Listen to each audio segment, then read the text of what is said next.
बाब 8। पाशा के लिए ये हमला कतई गैर मुतवक्के था। गो के रद्द-ए-अमल के तौर पे उसने चेहरा फौरन पीछे किया था। उसके बावजूद कॉफी उसके रुखसार को झुलसा गई थी। जल्दी जल्दी हाले ने उसका हाथ थामा और दूसरे ही लम्हे वो दोनों बाहर भागी थी। कॉफी गर्म थी और उसने पाशा का चेहरा सुर्ख कर दिया था। वो बिलबिलाकर चेहरा हाथों से साफ करने की कोशिश कर रहा था। दूसरे गाहक और वेटर्स उसकी तरफ लपके थे। ये वो आखिरी मंजर था जो हया ने बाहर निकलने से पहले देखा था। वो नहीं आ रहा, जल्दी चलो। गली में लोगों की रश से रास्ता बनाते हुए तेज कदमों से दौड़ते हाले बार बार गर्दन मोड़ कर देखती थी। बर्गर किंग सामने ही है, जल्दी से उसमें चले जाते हैं उससे पहले कि वो बाहर निकले। मगर तुम्हें उस पर कॉफी लुटने की क्या जरूरत थी? हाले झुंझलाई। तुम खुद ही तो मेरे कप की तरफ इशारा कर रही थी। मेरा मतलब था कि कप छोड़ो और बाहर निकलो। वो मजीद बहस किए बिना हाथ से हाले को साथ खींचती बर्गर किंग का ग्लास डोर धकेल कर अंदर दाखिल हुई। वो दोनों ऐसे अंधाधुंध तरीके से दौड़ती आई और इस्तकबालिया काउंटर पे आकर दम लिया कि वहां मौजूद लड़का कदरे बौखला गया। क्या हुआ? जहान नहीं है इधर। वो समझा वो दोबारा जहान के लिए आई हैं। ठीक है ठीक है, हया ने फूले तनफ्फुस के दरमियान हाथ उठाकर कहा। तुम्हारे किचन में कोई दरवाजा है जो पिछली गली में खुलता है? किचन में नहीं, मगर पेंट्री में बैकडोर है। आप मेरे साथ आए। शायद वो समझ गया था कि वो दोनों किसी से बचना चाह रही हैं, सो बिना कोई मजीद सवाल किए वो इन्हें अपनी रहनुमाई में पेंट्री में ले आया। पेंट्री मुस्ततील सी थी और उसमें स्टोरेज शेल्फ और बड़े बड़े फ्रीजर रखे थे। कुछ दूसरा काट कबाड़ भी था। वो रहा दरवाजा। उसने एक दरवाजे की जानिब इशारा किया और एक मशकूक नजर उन पे डाली और वापस पलट गया। हाले ने पेंट्री की किचन से में खिलने वाला दरवाजा बंद किया और फिर कदरे तसब्बुर से पिछली गली के दरवाजे को देखा। अभी बाहर निकलने का फायदा? गुरसल तो 1:30 बजे आएगी, तब तक यहीं बैठते हैं। वो एक कोने में से दो प्लास्टिक की कुर्सियां उठा लाई और कमरे के वसत में फर्श के पे आमने सामने रखी। वैसे अब मैं सोच रही हूँ कि तुमने ठीक ही किया। इस्तिकलाल जदीसी में अक्सर ऐसे ड्रिंक लोगों से टकराव हो जाता है जो अजीब हरकतें करते हैं। तभी मैंने कॉफी उल्टी ताकि वो फौरन हमारे पीछे न आ सके। वो कुर्सी पे नहीं बैठी बल्कि दरवाजे के करीब चली आई थी। दरवाजे के साथ एक चौकोर खिड़की की नुमा रोशनदान था। वो बहुत ऊंचा नहीं था बल्कि हया के चेहरे के बिल्कुल बराबर आता था। उसने रोशनदान के शीशे की स्लाइड एक तरफ की तो ठंडी हवा और पिछली गली की आवाजें अंदर आने लगीं। वो इस्तिकलाल स्ट्रीट की बगली गली थी। इस्तिकलाल स्ट्रीट की दो जानिब ऐसी ही गलियां थी जो जरा तंग और छोटी मगर दोनों अतराफ से इमारतों से घिरी थी। अब तुम मुझे बताओ कि ये मंगनी का क्या किस्सा है? जरा सुकून का सांस मिला तो हाले को अधूरी बात याद आ गई। वो पुरजोश सी कुर्सी पे आगे को होकर बैठी। हया ने पलट कर देखा और मुस्कुरा दी। जो तनाव और परेशानी वो थोड़ी देर कबल महसूस कर रही थी वो पेंट्री की फिजा में तहलील होता जा रहा था। बताती हूँ। वो कुर्सी पे आ बैठी और गोरसल शटल आदने तक वो सारा किस्सा सुना चुकी थी। बस मैं भी सारा रास्ता वो दोनों यही बातें करती रही थी। अगर वो जानता था तो उसने पहले इज़हार क्यों नहीं किया? अब कर दिया। वही बात है। वो बहुत प्रैक्टिकल और कम गो सा आदमी है। उससे वाबस्ता तवक्कुआत अब मैंने कम कर दी हैं। उसने शाने उचकाकर कहा था। कमरे में आकर हाले तो सोने चली गई। टॉली और चेरी भी तब तक सो चुकी थी, जबकि उसने पहले तो अपनी मेज की दराज में उस डिबिया की तस्दीक की जिसमें मोबाइल शॉप के लड़के ने जीपीएस से ट्रेसर डाल कर दिया था। वो दराज में ही रखी थी जहां वो छोड़ कर गई थी। फिर पाशा को कैसे पता चला कि वो कहाँ है? हो सकता है उसने किसी और शय में भी ट्रेसर हो या फिर वो महज इत्तेफाक हो, लेकिन उसके इत्तेफाकात तो कम नहीं हो गए थे। इतना तो उसे यकीन था। जो भी है, वो हर शय को जहन से झटक कर अपना पजल बॉक्स निकाल कर दबे कदमों बाहर आ गई। बालकोनी की बत्ती उसे देखकर जल उठी। वो वहीं पहले जीने पे बैठ गई और पजल बॉक्स चेहरे के सामने किया। चारों पहेलियां एक चौकोर की सूरत में बॉक्स की चारों अतराफ पे लिखी थी। चौकोर स्क्वायर, ताकसिम स्क्वायर। धड़कते दिल और नम हथेलियों के साथ वो स्लाइड से ऊपर नीचे करने लगी। ताकसिम का आखिरी हरूफ एम जैसे ही उसने जगह पे किया, क्लिक की आवाज के साथ बॉक्स की दराज स्प्रिंग की तरह बाहर निकली। वो बिना पल झपके बेयकीनी से बॉक्स के अंदर देख रही थी। उसने मेजर अहमद का पजल हल कर लिया था। वो बॉक्स खोल चुकी थी। दराज में एक सफेद मुस्ततील कागज रखा था। वो कागज पूरी दराज पे फिट आ रहा था। उसने दो उंगलियों से पकड़कर कागज बाहर निकाला। बालकोनी की मध्यम रोशनी में वो कागज पे लिखी तहरीर बिना किसी दिक्कत के पढ़ सकती थी। Two full stops under the key. उसने बेयकीनी से वो सतर पढ़ी जो कागज के ऊपरी हिस्से पे लिखी थी। क्या ये कोई मजाक था? अप्रैल फूल? उस कागज के टुकड़े के लिए उसने इतनी मेहनत की थी। कागज के चारों कोनों में एक छोटा छोटा सा छेद का हिस्सा भी लिखा था। उसने कागज पलटा। उसकी पुष्ट पे बिल्कुल वस्त में एक बारकोड छुपा था। मोटी पतली 1 इंच की लकीरें और उनके नीचे एक सीरियल नंबर। शैम्पूज, लोशन और अनगिनत दूसरी अशिया के लिफाफे और डब्बों के कोनों में अक्सर ऐसे ही बारकोड छुपे होते थे। उस बारकोड का वो क्या करेगी? मगर नहीं, बॉक्स में कुछ और भी था। दराज की जमीन में से एक लोहे की लंबी और अजीब वजह की चाबी चिपकी थी। उसने दो उंगलियों से चाबी को खींचा तो वो जो गोंद के महज एक कतरे से चिपकाई गई थी, उखड़ कर हया के हाथ में आ गई। हया ने देखा चाबी के नीचे मौजूद लकड़ी पे दो मोटे मोटे नुक्ते लगे थे और उनके दरमियान लिखा था इमैनेट। फिर कोई पजल, फिर पहेलियां, चाबी तले दो फुल स्टॉप। वो दोनों नुक्ते उसे मिल गए, मगर अब वो उनका क्या करे। काश वो ये सब उठाकर मेजर अहमद के मुंह पे दे मार सकती। ये चाबी किस शय की थी? किसी कमरे, किसी गाड़ी, किसी घर की? अगर पहाड़ खोदने पे ये मरा हुआ चूहा ही निकलना था तो बेहतर था वो इसे तोड़कर ही निकाल लेती। अच्छा मजाक था। उसने कभी से दराज बंद की तो वो फिर बाहर निकल आई। उसने दोबारा दराज को अंदर धकेला और उसे पकड़े पकड़े स्लाइड्स ऊपर नीचे की।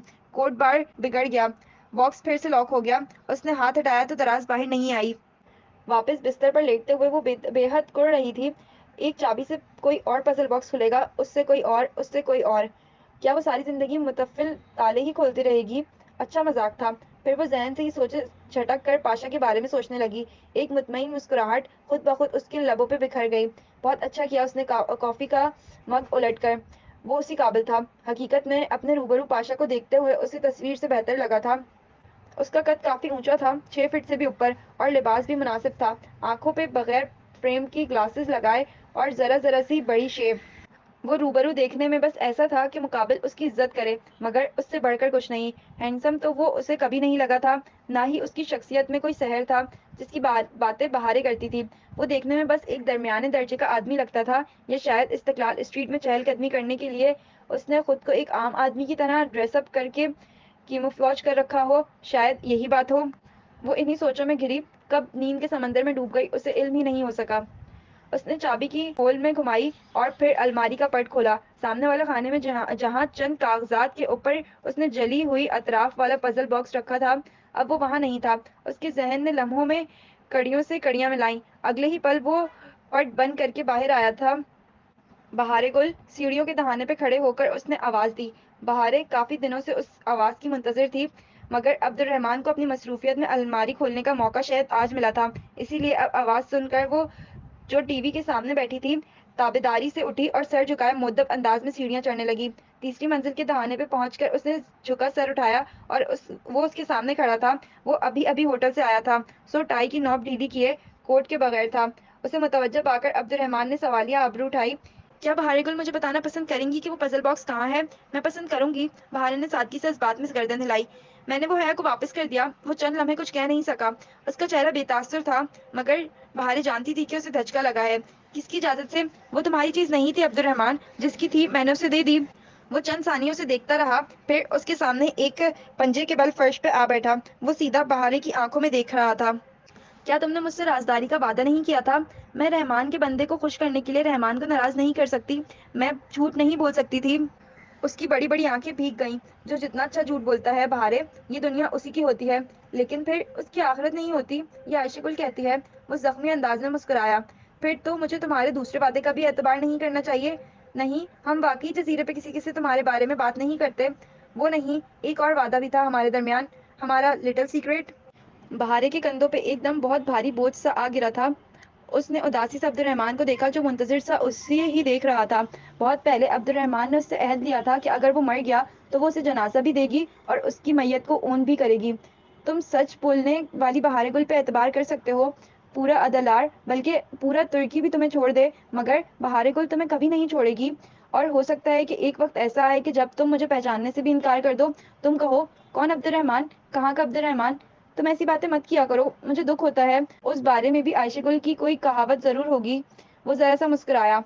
उसको छोड़ो, वो तो बहुत कुछ कहती रहती है, मैं दूसरे कान से निकाल देती हूँ। उसने नाक पे से मक्खी को उड़ाकर गोया अब्दुलरहमान को अपनी वफादारी का यकीन दिलाया। वो तो मुझसे इतनी खफा हुई थी कि मैंने तुमसे शादी की बात क्यों की। लहजा भर को वो रुककर बहारे तशवीश से बोली, तुम मुझसे शादी करोगे ना अब्दुलरहमान? साथ ही उसने गर्दन मोड़कर इर्द गिर्द देख भी लिया। आयशा करीब कहीं नहीं थी।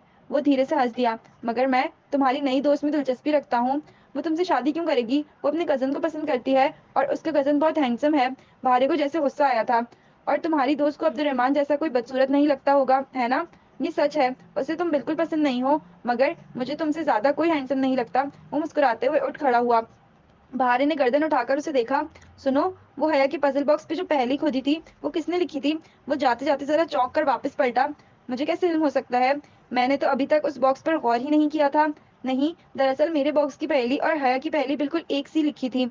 तभी हया ने मुझसे पूछा था कि मेरी पहेली किसने लिखी है। वो वाकईतन चौंका था। उसने ये महसूस क्यों नहीं किया, वो ये बात नजरअंदाज क्यों कर गया था। फिर तुमने क्या कहा? बल्कि ठहरो, तुमने कहा होगा कि अब्दुल रहमान के पास हर काम के लिए बहुत से बंदे होते हैं। बहारे का मुंह खुल गया। तुम्हें कैसे पता? बहारे गुल, मैं तुम्हें तुम्हारी सोच से भी ज्यादा अच्छे तरीके से जानता हूँ। वो कहकर रुका नहीं। बहारे ने हजरदगी से उसे जाते देखा। वो उससे खफा था, वो जानती थी, मगर आयशा कहती थी कि बंदा खफा हो जाए खैर है, बस रहमान खफा ना हो। उफ, उसने सर झटका। आयशा गुल की कहावतें। ऑडिटोरियम स्टूडेंट से खचाखच भरा था। बास्केटबॉल का मैच जारी था। कोर्ट में लड़के नारंगी गेंद उछालते इधर उधर भाग रहे थे। तमाशाइयों की निगाहें भी गेंद पे लगी थी। मखसूस शोर, हंगामा और रश। हया उन सबसे बेनियाज अपना बैग थामे कुर्सियों की कतारों के दरमियान रास्ता बनाती आगे बढ़ रही थी। इम्तिहान करीब थे और इन दिनों वो इतनी मसरूफ रही थी कि मोहतसिम से बात करने का मौका न मिल सका। अभी लतीफ ने बताया कि वो ऑडिटोरियम में है तो वो यहाँ आ गई। वैसे भी अब वो फलस्तीनी लड़कों से बातचीत में जरा एहतियात करती थी। नहीं, वो तो वैसे ही डिसेंट और भाइयों जैसे थे, मगर वो वही नहीं रही थी। वो जानती थी कि अब वो स्कार्फ लेती है तो उसके नाम के साथ कोई गलत बात जुड़ी तो बदनाम उसका स्कार्फ होगा। इसीलिए उसकी कोशिश होती कि वो मोहतसिम या हुसैन वगैरह से तन्हाई में ना मिले, बल्कि किसी ऐसी जगह पे मिले जहाँ सब सामने हो। वो तीसरी कतार में बैठा था, निगाहें खेल पे मरकूज किए कुर्सी पर आगे होकर बैठा वो मैच की तरफ मुतवज्जा था। उसकी बाएं तरफ दो कुर्सियां खाली थीं। वो एक कुर्सी पे अपने और उसके दरमियान छोड़कर बैठ गई और बैग पे से पजल बॉक्स निकाल कर उसके सामने किया। वो चौंका। मैंने इसे खोल लिया। इसका कोड ताकसिम था। क्या तुम आगे मेरी मदद कर सकते हो? ओह सलाम, ठहरो मैं देखता हूँ। मोहतसिम ने दराज खोली और कागज पे लिखी तहरीर पढ़ी। फिर उसे पलटा। बारकोड? बारकोड तो अशिया के पैकेट्स पे लगा होता है। इसे कोई मशीन ही डिटेक्ट करती है। ये बारकोड भी किसी मशीन के लिए है ताकि वो इसे पहचाने, मगर किधर? शायद इस सतर से कोई मदद मिले। वो फिर से कागज पलट कर सतर पढ़ने लगा। फिर नफी में सर हिलाकर दराज से चाबी उठा ली। बज़ाहिर तो यही लगता था कि ये सतर इस चाबी तले लिखे दो नुक्तों और उस लफ्ज की तरफ इशारा कर रही है, और ये लफ्ज किसी ताले की तरफ इशारा कर रहा है। वैसे इमानत किसे कहते हैं? उसने जरा उलझन से पूछा।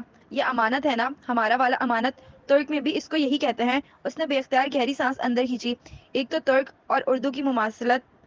मुझे ये लगता है हया कि इसने तुम्हारी कोई अमानत कहीं लॉक लगा कर रखी है और उसकी चाबी तुम्हें दी है। हो सकता है ये कोई अजीम शान सा महल हो या कोई ब्रांड न्यू गाड़ी। वो अपनी बात पर खुद ही धीरे से हंसा। मुझे ऐसा कुछ नहीं लगता। हो सकता है इस बॉक्स में कोई नादीदा लिखाई हो और आंच दिखाने से मैं कोशिश कर चुकी हूँ। इस एक लफ्ज अमानत के सिवा उसमें कुछ नहीं लिखा है। इसने बॉक्स में सारी चीजें वापस डाली और उसे बंद करके जाने के लिए उठ खड़ी हुई। मोहतसिम मजीद उसकी मदद नहीं कर सकता था। अब जो भी उस करना था उसे खुद करना था। इम्तिहानों के बाद कुछ सोचूंगी। अभी तो इस किस्से को बंद ही कर देते हैं। जवाबन मोहतसिम ने मुस्कुराकर शाने उचका दिए। वो ऑडिटोरियम से निकल रही थी जब उसका मोबाइल बजा। अम्मा इस वक्त तो फोन नहीं करती थी। फिर उसने बैग से मोबाइल निकालकर देखा। ये वही पाकिस्तान का नंबर था जिससे पहले भी मेजर अहमद ने फोन किया था। हेलो। कुर्सियों की कतार से रास्ता बनाते वो जरा ऊंचा बोली थी। इर्द गिर्द के शोर में मेजर अहमद की आवाज बमुश्किल सुनाई दे रही थी। अस्सलाम वालेकुम, कैसी हैं आप हया? वही नरम खूबसूरत ठहरा हुआ अंदाज। अब वो इससे चिढ़ती नहीं थी, बल्कि जरा एहतियात से बात ही कर लेती थी। वालेकुम अस्सलाम, मेरी खैरियत तो आपको पता लगती ही रहती होगी। वो बाहर कॉरिडोर में तेज तेज चलती जा रही थी। जवाबन वो धीरे से हंसा। अब ऐसा भी नहीं है। आपको लगता है मुझे आपके अलावा कोई काम नहीं है? मुझे लगता तो खैर यही है कि आपको और पाशा को मेरे अलावा कोई काम नहीं है। गुस्से में है? खैरियत? कोई मजाक कर रहे हैं आप मेरे साथ? मैं कितनी पहेलियां बूझूं? उसने जद से अंदाज में कहते हुए अपना बैग उतारकर सबांजी की इमारत की बैरूनी सीढ़ियों पर रखा। मैं माजरत खा हूँ। बात चीजें इतनी हसास होती हैं कि इन्हें बहुत राजदारी से किसी के हवाले करना पड़ता है ताकि वो गलत शख्स के हाथ ना लग जाएं। वैसे 1 घंटे का काम था, आपने ही इतने दिन लगा दिए। खैर, आपका पजल तो मैं हल कर ही लूंगी, मगर क्या गारंटी है कि आखिर में मुझे अप्रैल फूल के अल्फाज नहीं मिलेंगे। वो वहीं सीढ़ियों पर बैठ गई थी। इस्तांबुल की धूप इर्द गिर्द सब्ज़ाजार को सुनहरीपन अता कर रही थी। इतना गैर संजीदा समझती हैं आप मुझे? क्यों? क्या आप ही नहीं हैं जो ख्वाजा सिरा बनकर मुझसे मिले थे? कभी शर्मिंदगी नहीं हुई आपको इस बात पे? शर्मिंदगी कैसी? मैं ख्वाजा सिरा बनकर आपसे ही मिला था। ख्वाजा सिरा बनकर कोई महफिल तो नहीं लगा ली थी। वो शायद बुरा मान गया था, मगर ख्वाजा सिरा बनना बजाते खुद बहुत अजीब है। क्यों? क्या ख्वाजा सिरा इंसान नहीं होते? क्या वो जानवर होते हैं? मैंने उनका हुलिया अपनाया था, मगर आपके लिए नहीं। मैं तो अपने काम से वो सब बना था। बस उसी दौरान आप मिल गई। आप अपने काम ख्वाजा सिरा बनकर निकलवाते हैं? वो दम बखुद रह गई। पहली दफा कोई सवाल उसने बच्चों की सी दिलचस्पी से पूछा था। कभी मेरे ऑफिस आइएगा, मैं आपको अपने कामों की तफसील बताऊंगा। आपके ऑफिस में कभी नहीं आ रही, मगर वो अमानत, वो कैसे ढूंढूं मैं? जो लिखा है उस पर गौर करें। वो डॉली की अमानत है और वो उसी को मिलनी चाहिए जो अपनी सलाहियतों से खुद को उसके काबिल साबित कर सके। क्या आप इतनी बासलाहियत हैं? ट्राई मी, उसने जताकर कहते हुए फोन बंद कर दिया। सबांजी की धूप अभी तक सीढ़ियों पर उसके कदमों में गिर रही थी। क्लिनिक की इंतज़ारगाह में ठंडी से खनकी छाई थी। वो काउच पर खामोशी से बैठी अपनी बारी का इंतज़ार कर रही थी। हाल के तवज्जुह से उसने एक डर्मेटोलॉजिस्ट से वक़्त लिया था। उसके बाल बज़ाहिर ठीक नज़र आते थे और आयशा के दिए गए लोशन काम कर रहे थे। मगर हाथ लगाने से वो पहले से ज़रा रूखे लगते थे और सर की जल्द जो ख़राब हुई, वो अलग। हया ने अपना पर्स साथ ही रखा हुआ था। ट्रेसर वाली डिबिया डोर रूम में ही थी। अब वो उसे इस्तांबुल में अपने साथ लेकर नहीं जाती थी। तभी उसके साथ वाली नशिस्त पे एक स्याह अबाए वाली लड़की आ बैठी। बैठते ही उसने चंद गहरे सांस लेकर तनफ्फुस बहाल किया। फिर टिश्यू से नकाब के अंदर चेहरा थपथपाने लगी। उसके अंदाज से लग रहा था कि वो पैदल आई है और बहुत थक गई है। हया लाशौरी तौर पर निगाहों का जाविया मोड़ कर उसे देखने लगी। जाने क्यों आजकल वो अबाया और हिजाब वाली लड़कियों को बहुत गौर से देखा करती थी। इस्तांबुल में ऐसी लड़कियां बहुत कम ही नजर आती थी। अलबत्ता स्कार्फ और लॉन्ग स्कर्ट वाली मिल जाती थी। अक्सरियत ऐसी लड़कियों की होती जिनमें से एक उसके सामने काउच पे बैठी थी। मुख्तसर स्कर्ट, बिना आस्तीन के ब्लाउज और खूबसूरत बाल। वो टांग पे टांग रखे बैठी घुटनों पे पहला मैगजीन पढ़ने में मगन थी। इस्तांबुल की अलामती लड़की। उसके स्कर्ट का रंग नारंगी था, बिल्कुल उन दो क्राउन फिश जैसा जो इन दोनों काउचेस के दरमियान रखी मेज पे सजे एक्वेरियम में तैर रही थी। नन्ही नन्ही सी नारंगी मछलियां, जिनकी जिंदगी, जिनकी सांस और जिनकी आवाज सब पानी था। अबाय वाली लड़की अब पर्स खोलकर कुछ तलाश कर रही थी। हया अभी तक उसे यूं ही देख रही थी। दफतन उसने पर्स से एक ऑरेंज जूस की बोतल निकाली और उसका ढक्कन उतारा। फिर जरा रुकी और हया की तरफ बढ़ाई। No thank you. वो जरा संभल कर सीधी हुई। वो लड़की मुस्कुराकर बोतल में स्ट्रॉ डालने लगी। स्याह नकाब में उसकी सुरमई आंखें बहुत खूबसूरत लग रही थी। आप हमेशा ही अबाया करती हैं? वो रह नहीं सकी और पूछ ही बैठी। नकाब तले एक घूंट लेते हुए उसने इस बात में सर हिलाया। आपको घुटन नहीं होती इसमें? मेरा दिल अल्लाह ने इसलिए इसके लिए खोल दिया है। सो घुटन कैसी? और वैसे भी मुसलमान लड़की तो बहुत मजबूत होती है। उसने बोतल का ढक्कन बंद करते हुए कहा। मगर मुझे तो नकाब का सोचकर ही घुटन होती है। हो सकता है कि सिर्फ आपके जहन में हो। आपके जहन में भी ऐसी बातें आती होंगी ना। और उसकी तरफ वो रुख मोड़े गैर इरादी तौर पर बहस करने लगी थी। क्या बहुत पढ़े लिखे मॉडर्न किस्म के लोगों के दरमियान बैठे आपको एहसास कमतरी नहीं होता? साथ ही एक निगाह उसने एक कोरियम के पार बैठी तो एक लड़की पर डाली जो अभी तक अपने मैगजीन में गुम थी। बहुत मॉडर्न किस्म के लोग तो मेरे जैसे ही होते हैं ना। मेरी शरीयत तो दुनिया की सबसे मॉडर्न जदीद शरीयत है। एहसास कमतरी तो उन्हें होना चाहिए जो जाहिलियत के ज़माने का तबर्रुज करते हैं। तबर्रुज समझती हो? उसे अंदाजा था, फिर भी उसने नफी में गर्दन हिलाई। तबर्रुज? ओह, कैसे समझाऊं? उस लड़की ने लम्हे भर को सोचा। तुमने दुबई के वो ऊंचे ऊंचे टावर्स तो देखे होंगे ना? बुर्जुल अरब, बुर्जुल खलीफा। हाँ, तस्वीर में। बस उसी बुर्ज से तबर्रुज निकला है। किसी शय को इतना नुमाया और खूबसूरत बनाना कि दूर से नजर आ जाए। वो सदियों पहले यूसुफ अलैहिस्सलाम के मिस्र की औरतें थीं जो तबर्रुज करती थीं। वो अबू जहल के अरब की औरतें थीं जो ज़ेब ज़ीनत करके मर्दों के दरमियान से गुजरती थीं। अगर इस्तांबुल की लड़कियां इन जमाने जालियत की औरतों की पैरवी करती हैं तो वो मॉडर्न तो ना हुई ना। मॉडर्न तो मैं हूँ, तुम हो, फिर कैसी शर्मिंदगी। उसने रसा से कहते हुए शाने उचकाए। अल्लाह अल्लाह, ये एतमाद। वो दम बखुद रह गई। तुर्कों का असर था, वो भी अल्लाह अल्लाह कहने लगी थी। तुम्हें लगता है तुम कभी नकाब नहीं पहन सकती? वो अब टिश्यू से पेशानी पे आए पसीने के कतरे थपथपा रही थी। शायद नहीं, मेरी दोस्तों और फर्स्ट कजन्स में से कोई नकाब नहीं लेता। उसे शैला याद थी, मगर वो उसके सेकंड कजन की बीवी थी। तो तुम ये रिवाज डालने वाली पहली लड़की बन जाओ, उससे क्या होगा? जवाब में उस लड़की ने मुस्कुराकर जरा से शाने उचकाए। जो गारे सूर के आखिरी सुराख पे अपना पाँव रख देता है और सारी रात सांप के डसे जाने के बावजूद उफ नहीं करता, उसकी एक रात की नेकियां उमर बिन खत्ताब की जिंदगी भर की नेकियों के बराबर होती है। मगर हर शख्स अबू बकर नहीं बन सकता। अबू बकर सिर्फ एक ही होता है, पहलों में पहल करने वाला। उसकी बारी पुकारी गई तो वो चौंकी, फिर सलाम करके उठ खड़ी हुई। उसे अब उस लड़की से कुछ नहीं कहना था। उसका जहन साफ था, उस क्राउन फिश के नारंगीपन की तरह शफाफ और साफ। मगर वो जानती थी कि वो कभी अपना चेहरा नहीं लपेट सकती। उस तस्वुर से ही उसका दम घुटता था। एक्वेरियम के पानी में उसी तरह बुलबुले बन और मिट रहे थे। दोनों मछलियां बिना थके एक दूसरे के पीछे दायरे में दौड़ रही थीं। दायरा जिसमें आगाज और इख्तिताम की तफरीक मिट जाती है। इस्तिकलाल जदीसी में मामूल की चहल पहल थी। ठंडी सी धूप गली की दोनों अतराफ में उठती कदीम इमारतों पर गिर रही थी, गोया सुनहरी बर्फ हो। वो जहान के साथ साथ चलती गली में आगे बढ़ रही थी। फिर इत्तेफाक हुआ था कि उसने स्याह स्कार्फ और स्याह स्कर्ट के साथ ग्रे ब्लाउज पहन रखा था और जहान ने स्याह जीन्स पे ग्रे आधी आस्तीन वाली टी शर्ट।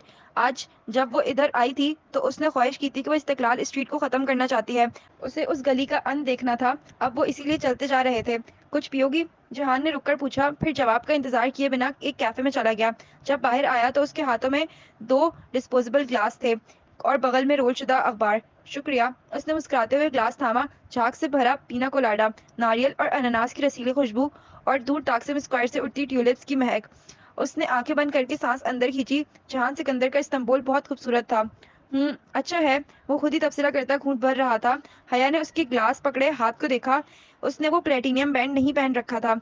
ये उनकी मंगनी के बाद पहली मुलाकात थी, और उसमें इतनी अना तो थी कि उसे खुद से कभी उस मौजू को नहीं छेड़ना था। तुम इस रोज 2 दफा आई थी, बैकडोर की जरूरत क्यों पड़ गई? वो सरसरी अंदाज में पूछ रहा था। यकीनन उसके वर्कर ने उसे पूरी रिपोर्ट दी होगी, मगर जवाब उसके पास तैयार था। आयशा गुल ने बेशक कहा था कि सच से बेहतर जवाब कोई नहीं होता, मगर उस वक्त आयशा कौन सा देख रही थी? कोई जानने वाला नजर आ गया था। हाले और मैंने उससे टकराने से बेहतर समझा कि दूसरी गली में चले जाएं। वैसे भी शटल के आने तक हमें इंतजार तो करना था ना।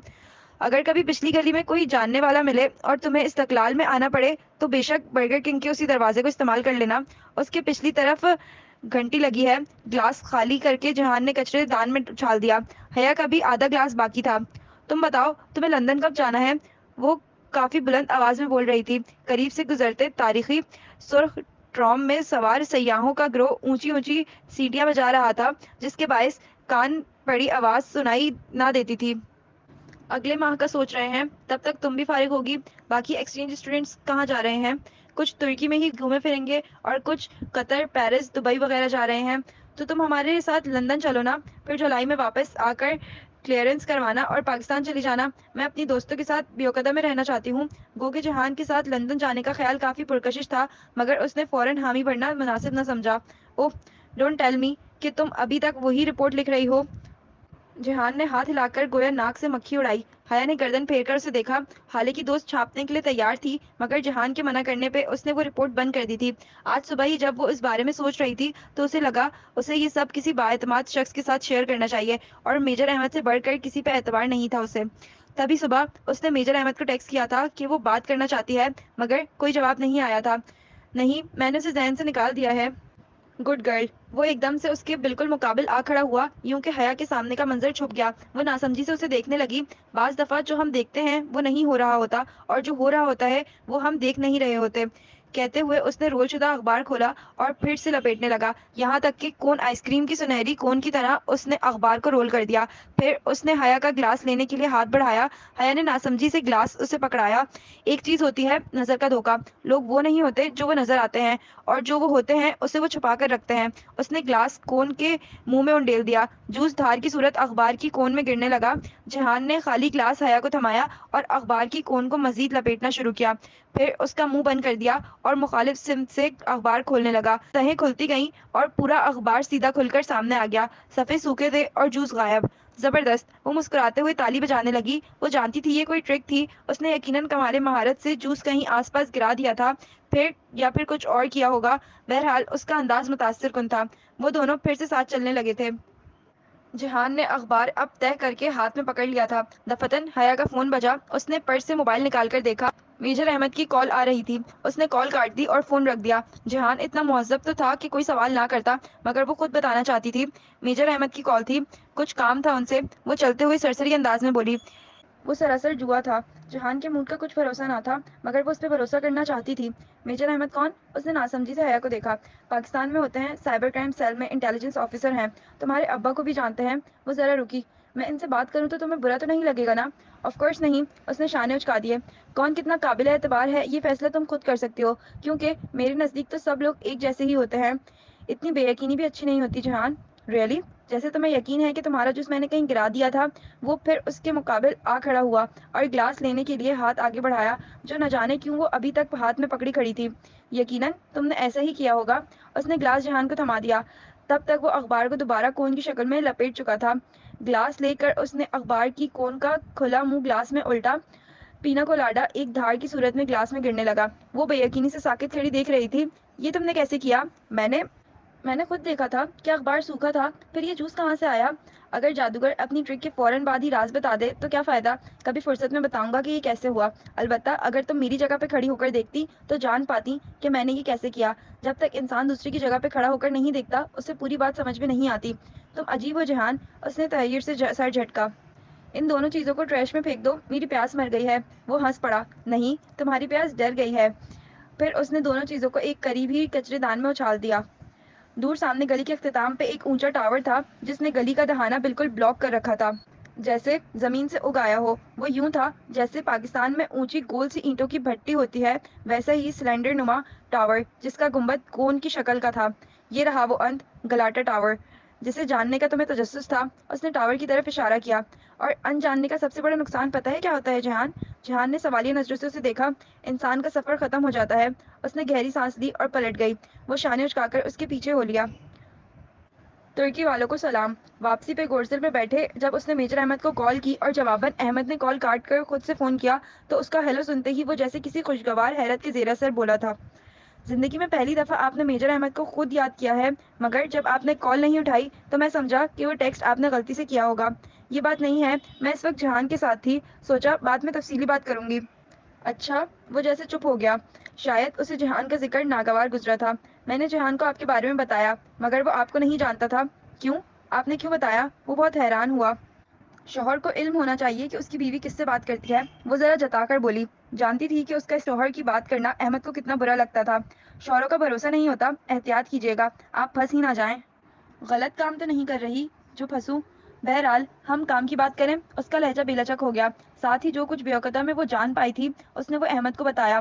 मैं वो रिपोर्ट शाया कराना चाहती थी, मगर जहान ने मना कर दिया। रवानी में वो कह गई, फिर एकदम खामोश हो गई। वो तो मना करेगा, उसका बहुत कुछ दाव पे जो लगेगा। खैर, आप बिल्कुल वो रिपोर्ट शाया करवाएं, मगर हया, उससे कोई फर्क नहीं पड़ेगा। क्या मतलब? वो जहान वाली बात नजरअंदाज कर गई। वो जाती अनाथ के बाइस कह रहा था यकीनन। एक रिपोर्ट से एआरपी जैसे बंदे का क्या बिगड़ेगा? माफिया के एक एक आदमी के पीछे पूरी की पूरी नेटवर्किंग होती है। अब्दुल रहमान जैसे शोहरत ज़दा मोहरे के तो सिर्फ पुल का काम करते हैं। ऐसे के तो अपने दामन पे कोई छींटा ना पड़े। सो उनके खिलाफ ना कोई सबूत होते हैं और ना कभी फाइल्स खुलती हैं। मगर मैंने सुना है कि उसके आलमी दहशतगर्द तंजीमों से भी रवाबित हैं। किससे सुना है? वो बात काट कर बोला। लेडी कुबरा से, अदालार में। बहरहाल ये दूसरी दुनिया के लोग हैं, आप इन मामलों में मत पड़ें। तो फिर ये पाशा मेरे पीछे क्यों पड़ा है आखिर? वो जज होकर बोली। मुझे तो लगता है हया कि उसने आपका पीछा छोड़ दिया है। अब सिर्फ आप उसके पीछे पड़ी हैं। वो एकदम चुप हो गई। उसके पास कोई जवाब नहीं था। वैसे जरूरी नहीं था कि आप जहान सिकंदर को मेरे बारे में बताएं। इंसान को कुछ बातें अपने तक भी रखनी चाहिए।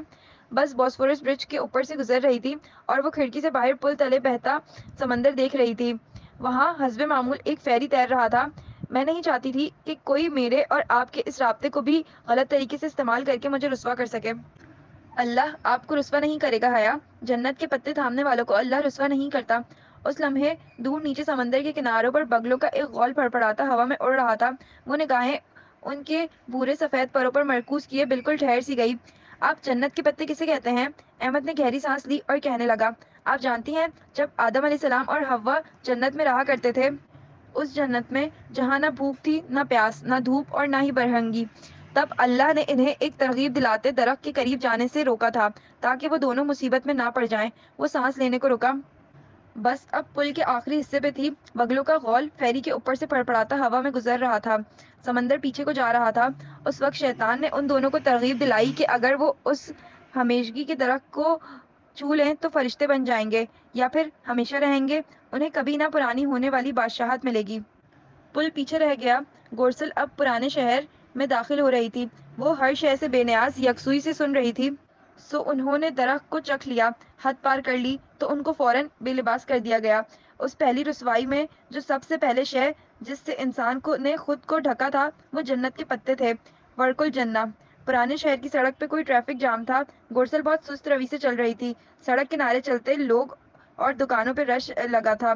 उसे कुछ दिखाई नहीं दे रहा था। वो बस सुन रही थी। आप जानती हैं, इब्लीस ने इंसान को किस शय की तरगीब दिलाकर अल्लाह की हद पार करवाई थी?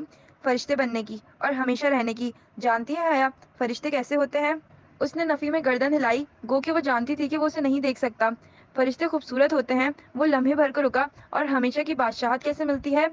कौन हमेशा के लिए अमर हो जाता है और जिसे लोग भूल ना सकें, जो इन्हें महसूर कर दे, उनके दिलों पे कब्जा कर ले? खूबसूरती और अमर होने की चाह, ये दोनों चीजें इंसान को धोखे में डालकर ममनुआ हद पार कराती हैं। और फल खाने का वक्त नहीं मिलता। इंसान चखते ही भरी दुनिया में रुसवा हो जाता है। उस वक्त अगर वो खुद को ढके तो उसके ढकने वाले जन्नत के पत्ते होते हैं। लोग उसे कपड़े का टुकड़ा कहें या कुछ और, मेरे नजदीक ये वर्कुल जन्ना है। पुराने शहर की कदीम ऊंची इमारतों पर से धूप रेंग गई थी और अब छांव की नीलाहट उस पर छाई थी। वो सांस रोके, मोबाइल कान से लगाए, दम साधे बैठी सुन रही थी। जन्नत के पत्ते सिर्फ उसी को मिलते हैं जिसने तरगीब को चखने की कोशिश की हो, और उनका सफर इनको खुद पे लगा लेने के बाद खत्म नहीं हो जाता, क्योंकि उनको थामने से पहले इंसान जन्नत में होता है। थामने के बाद वो दुनिया में उतार उतार दिया जाता है, बख्शिश मिल जाती है, मगर दुनिया शुरू हो जाती है। और फिर वो जैसे धीरे से मुस्कुराया। दुनिया वालों ने तो जन्नत ही नहीं देखी होती ना, सो उनको मालूम ही नहीं होता कि जन्नत के पत्ते कैसे दिखते हैं। सो वो उनके साथ सलूक भी वही करते हैं जो किसी शय की असल जाने बगैर उनके साथ किया जाता है। आप दुनिया में उतरने के बाद दुनिया वालों के रवैये से परेशान मत होइएगा। वो खामोश हुआ तो कोई तिलस्म टूटा। शहर का एक बुलबुला जो उसके गिर्द तन चुका था, फटकर हवा में तहलील हो गया। थैंक्स मेजर अहमद, वो गहरी सांस लेकर बोली। उस वक्त कुछ ज्यादा कहने के काबिल नहीं थी। आप अच्छे इंसान हैं, अच्छी बातें करते हैं। शुक्रिया। मैं अब फोन रखता हूँ, अपना ख्याल रखिएगा। उसने फोन कान से हटाया। उसका कान सुन हो चुका था। कदीम शहर की इमारतों में उसको अभी तक मेजर अहमद की बातों की बाज़गश सुनाई दे रही थी। अनातोलिन सिटी में एक सेमिनार है, चलोगी? हाले ने डोर में दरवाजे से झांक कर उसे मुखातिब किया। वो जो अपनी कुर्सी पे बैठी मेज पे फैलाई किताबों में मनहमक थी, चौंक कर पलटी। अभी तो मुमकिन नहीं है, मेरे पूरे 2 चैप्टर्स रह गए हैं। हया ने सफ़े आगे पलटकर देखा और फिर नफ़ी में गर्दन हिलाई। कार में पढ़ लेना, किताब साथ ले चलो। इतना ज़रूरी क्या है? तुम पछताओगी नहीं, लिख कर रख लो। हाले मुसिर थी, सो उसने किताब साथ रख ली, पजल बॉक्स भी बैग में डाल लिया, और भुनी मूंगफली का पैकेट जो कल ही दिया स्टोर से लाई थी, हाथ में पकड़ लिया। कपड़े ठीक हैं? उसने गर्दन झुकाकर सुबह के पहने लिबास को देखा। ग्रे स्कर्ट के साथ लाइम ग्रीन ब्लाउज और ऊपर ग्रे स्कार्फ जो अभी अभी पिनअप किया गया था। हाँ ठीक है, चलो। हाले ने पर्स और चाबी संभाली। ये उसका खुशकिस्मत दिन था कि आज उसके पास कार थी। वो सेमिनार होटल के जिस हॉल में था, वो हॉल सबसे ऊपर वाले फ्लोर पे था। उसकी 2 मुतवाज़ी दीवारें ग्लास की बनी थी। हॉल खचाखच भरा था। लड़कियां, औरतें और बेहद मोमर ख्वातीन, खालिस निस्वानी माहौल था। उन दोनों को शीशे की दीवार के साथ जगह मिली। हया की कुर्सी कतार की पहली कुर्सी थी, सो अब उसकी दाएं तरफ ग्लास वॉल थी और बाएं जानिब हाले। दरमियान में उसने मूंगफली का पैकेट खोलकर रख दिया था, वही डीजे के साथ बीच क्लास में खाने की आदत। रिस्ट्रीम के अकब में दीवार उस खूबसूरत बैनर से ढकी थी जिसमें अंग्रेजी में लिखा था, फेस वेल, मैंडेटरी और रिकमेंडेड। उसने 2 उंगलियों और अंगूठे को पैकेट में डालकर चंद दाने निकाले और मुंह में रखे। वो स्कार्फ कर ले, ये उसकी तकवा की इंतहा थी। सो अब चेहरे का नकाब वाजिब था या मुस्तहब, क्या फर्क पड़ता है? सेमिनार अंग्रेजी में था, सो अब डाइस संभाले खड़ी महरून स्कार्फ वाली अरबी खातून अंग्रेजी में कह रही थी, वाजिब वो चीज़ होती है जो करें तो सवाब, ना करें तो गुनाह है, जबकि मुस्तहब वो काम है जो करें तो सवाब, मगर ना करें तो गुनाह नहीं मिलता। अब उस बात पे तो सब राजी हैं कि लड़कियों का सर और जिस्म ढांकना वाजिब, लेकिन क्या चेहरा भी ढांकना लाजमी है? हया ने दाएं जानिब ग्लास वॉल पे एकदम से कोई परिंदा आकर टकराया था। वो चौंकी। वो नन्ही सी चिड़िया थी जो शीशे से टकराकर नीचे गिर गई थी। जब मैं कहती हूँ कि चेहरा ढांकना वाजिब नहीं, मुस्तहब है, तो उसकी वजह वो हदीस है। जब हजरत अस्मा बिनते अबू बकर रसूल अल्लाह सल्लल्लाहु अलैहि वसल्लम के पास आईं और उनका लिबास ज़रा बारीक था, तो रसूल अल्लाह सल्लल्लाहु अलैहि वसल्लम ने फरमाया कि अस्मा, जब लड़की जवान हो जाती है तो सिवाय उस और उसके चेहरे और हाथों की तरफ इशारा करके कुछ नजर नहीं आना चाहिए। इससे जाहिर होता है कि चेहरा खुला रहने पे गुनाह नहीं होता। गिरी हुई चिड़िया अब संभल कर फर्श पे फुदक रही थी। चंद एक बार उसने शीशे की दीवार पर पंजे मारकर चढ़ने की कोशिश की, मगर नाकाम रही। और फिर जब हज के मौके पर एक लड़की जो ऊंट पे बैठी रसूल अल्लाह सल्लल्लाहु अलैहि वसल्लम से बच्चे के हज के बारे में पूछ रही थी, और आप सल्लल्लाहु अलैहि वसल्लम के पीछे खड़े फजल रजी अल्लाह ताला अन्हो लाशऊरी तौर पर उस लड़की के चेहरे को देख रहे थे, तो आप सल्लल्लाहु अलैहि वसल्लम ने हाथ पीछे करके फजल का चेहरा दूसरी जानिब फेर दिया, जबकि उस लड़की को चेहरा ढांकने का नहीं कहा। दूसरी तरफ आप सल्लल्लाहु अलैहि वसल्लम के ज़माने में अज़वाज मुतहरात और सहाबियात जो हिजाब ओढ़ती थी, वो मुस्तहब के दर्जे का था, वाजिब का नहीं। सो जो आयत सूरह नूर में है कि वो अपनी जीनतें छुपाएं सिवाय उसके कि जो खुद जाहिर हो जाए, तो उस वो जो खुद जाहिर हो जाए में सुरमा, अंगूठी वगैरह के साथ चेहरा भी शामिल है। चिड़िया फड़फड़ाती हुई कब की उड़ चुकी थी। वो मूंगफली चबाते हुए सर असबात में हिलाती मुकर्ररा को सुन रही थी।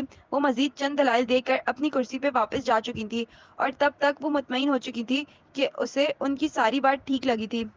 मैं डॉक्टर फरीहा से इख्तिलाफ की जसारत करूंगी। डाइस पे आने वाली ग्रे स्कार्फ वाली मुकर्ररा अपनी बात शुरू कर चुकी थी। वो दरअसल बहस थी। हया اور ہالے باری باری پیکٹ میں انگلیاں ڈال کر مونگ پھلی نکالتے ہوئے پوری طرح ان کی طرف متوجہ تھیں۔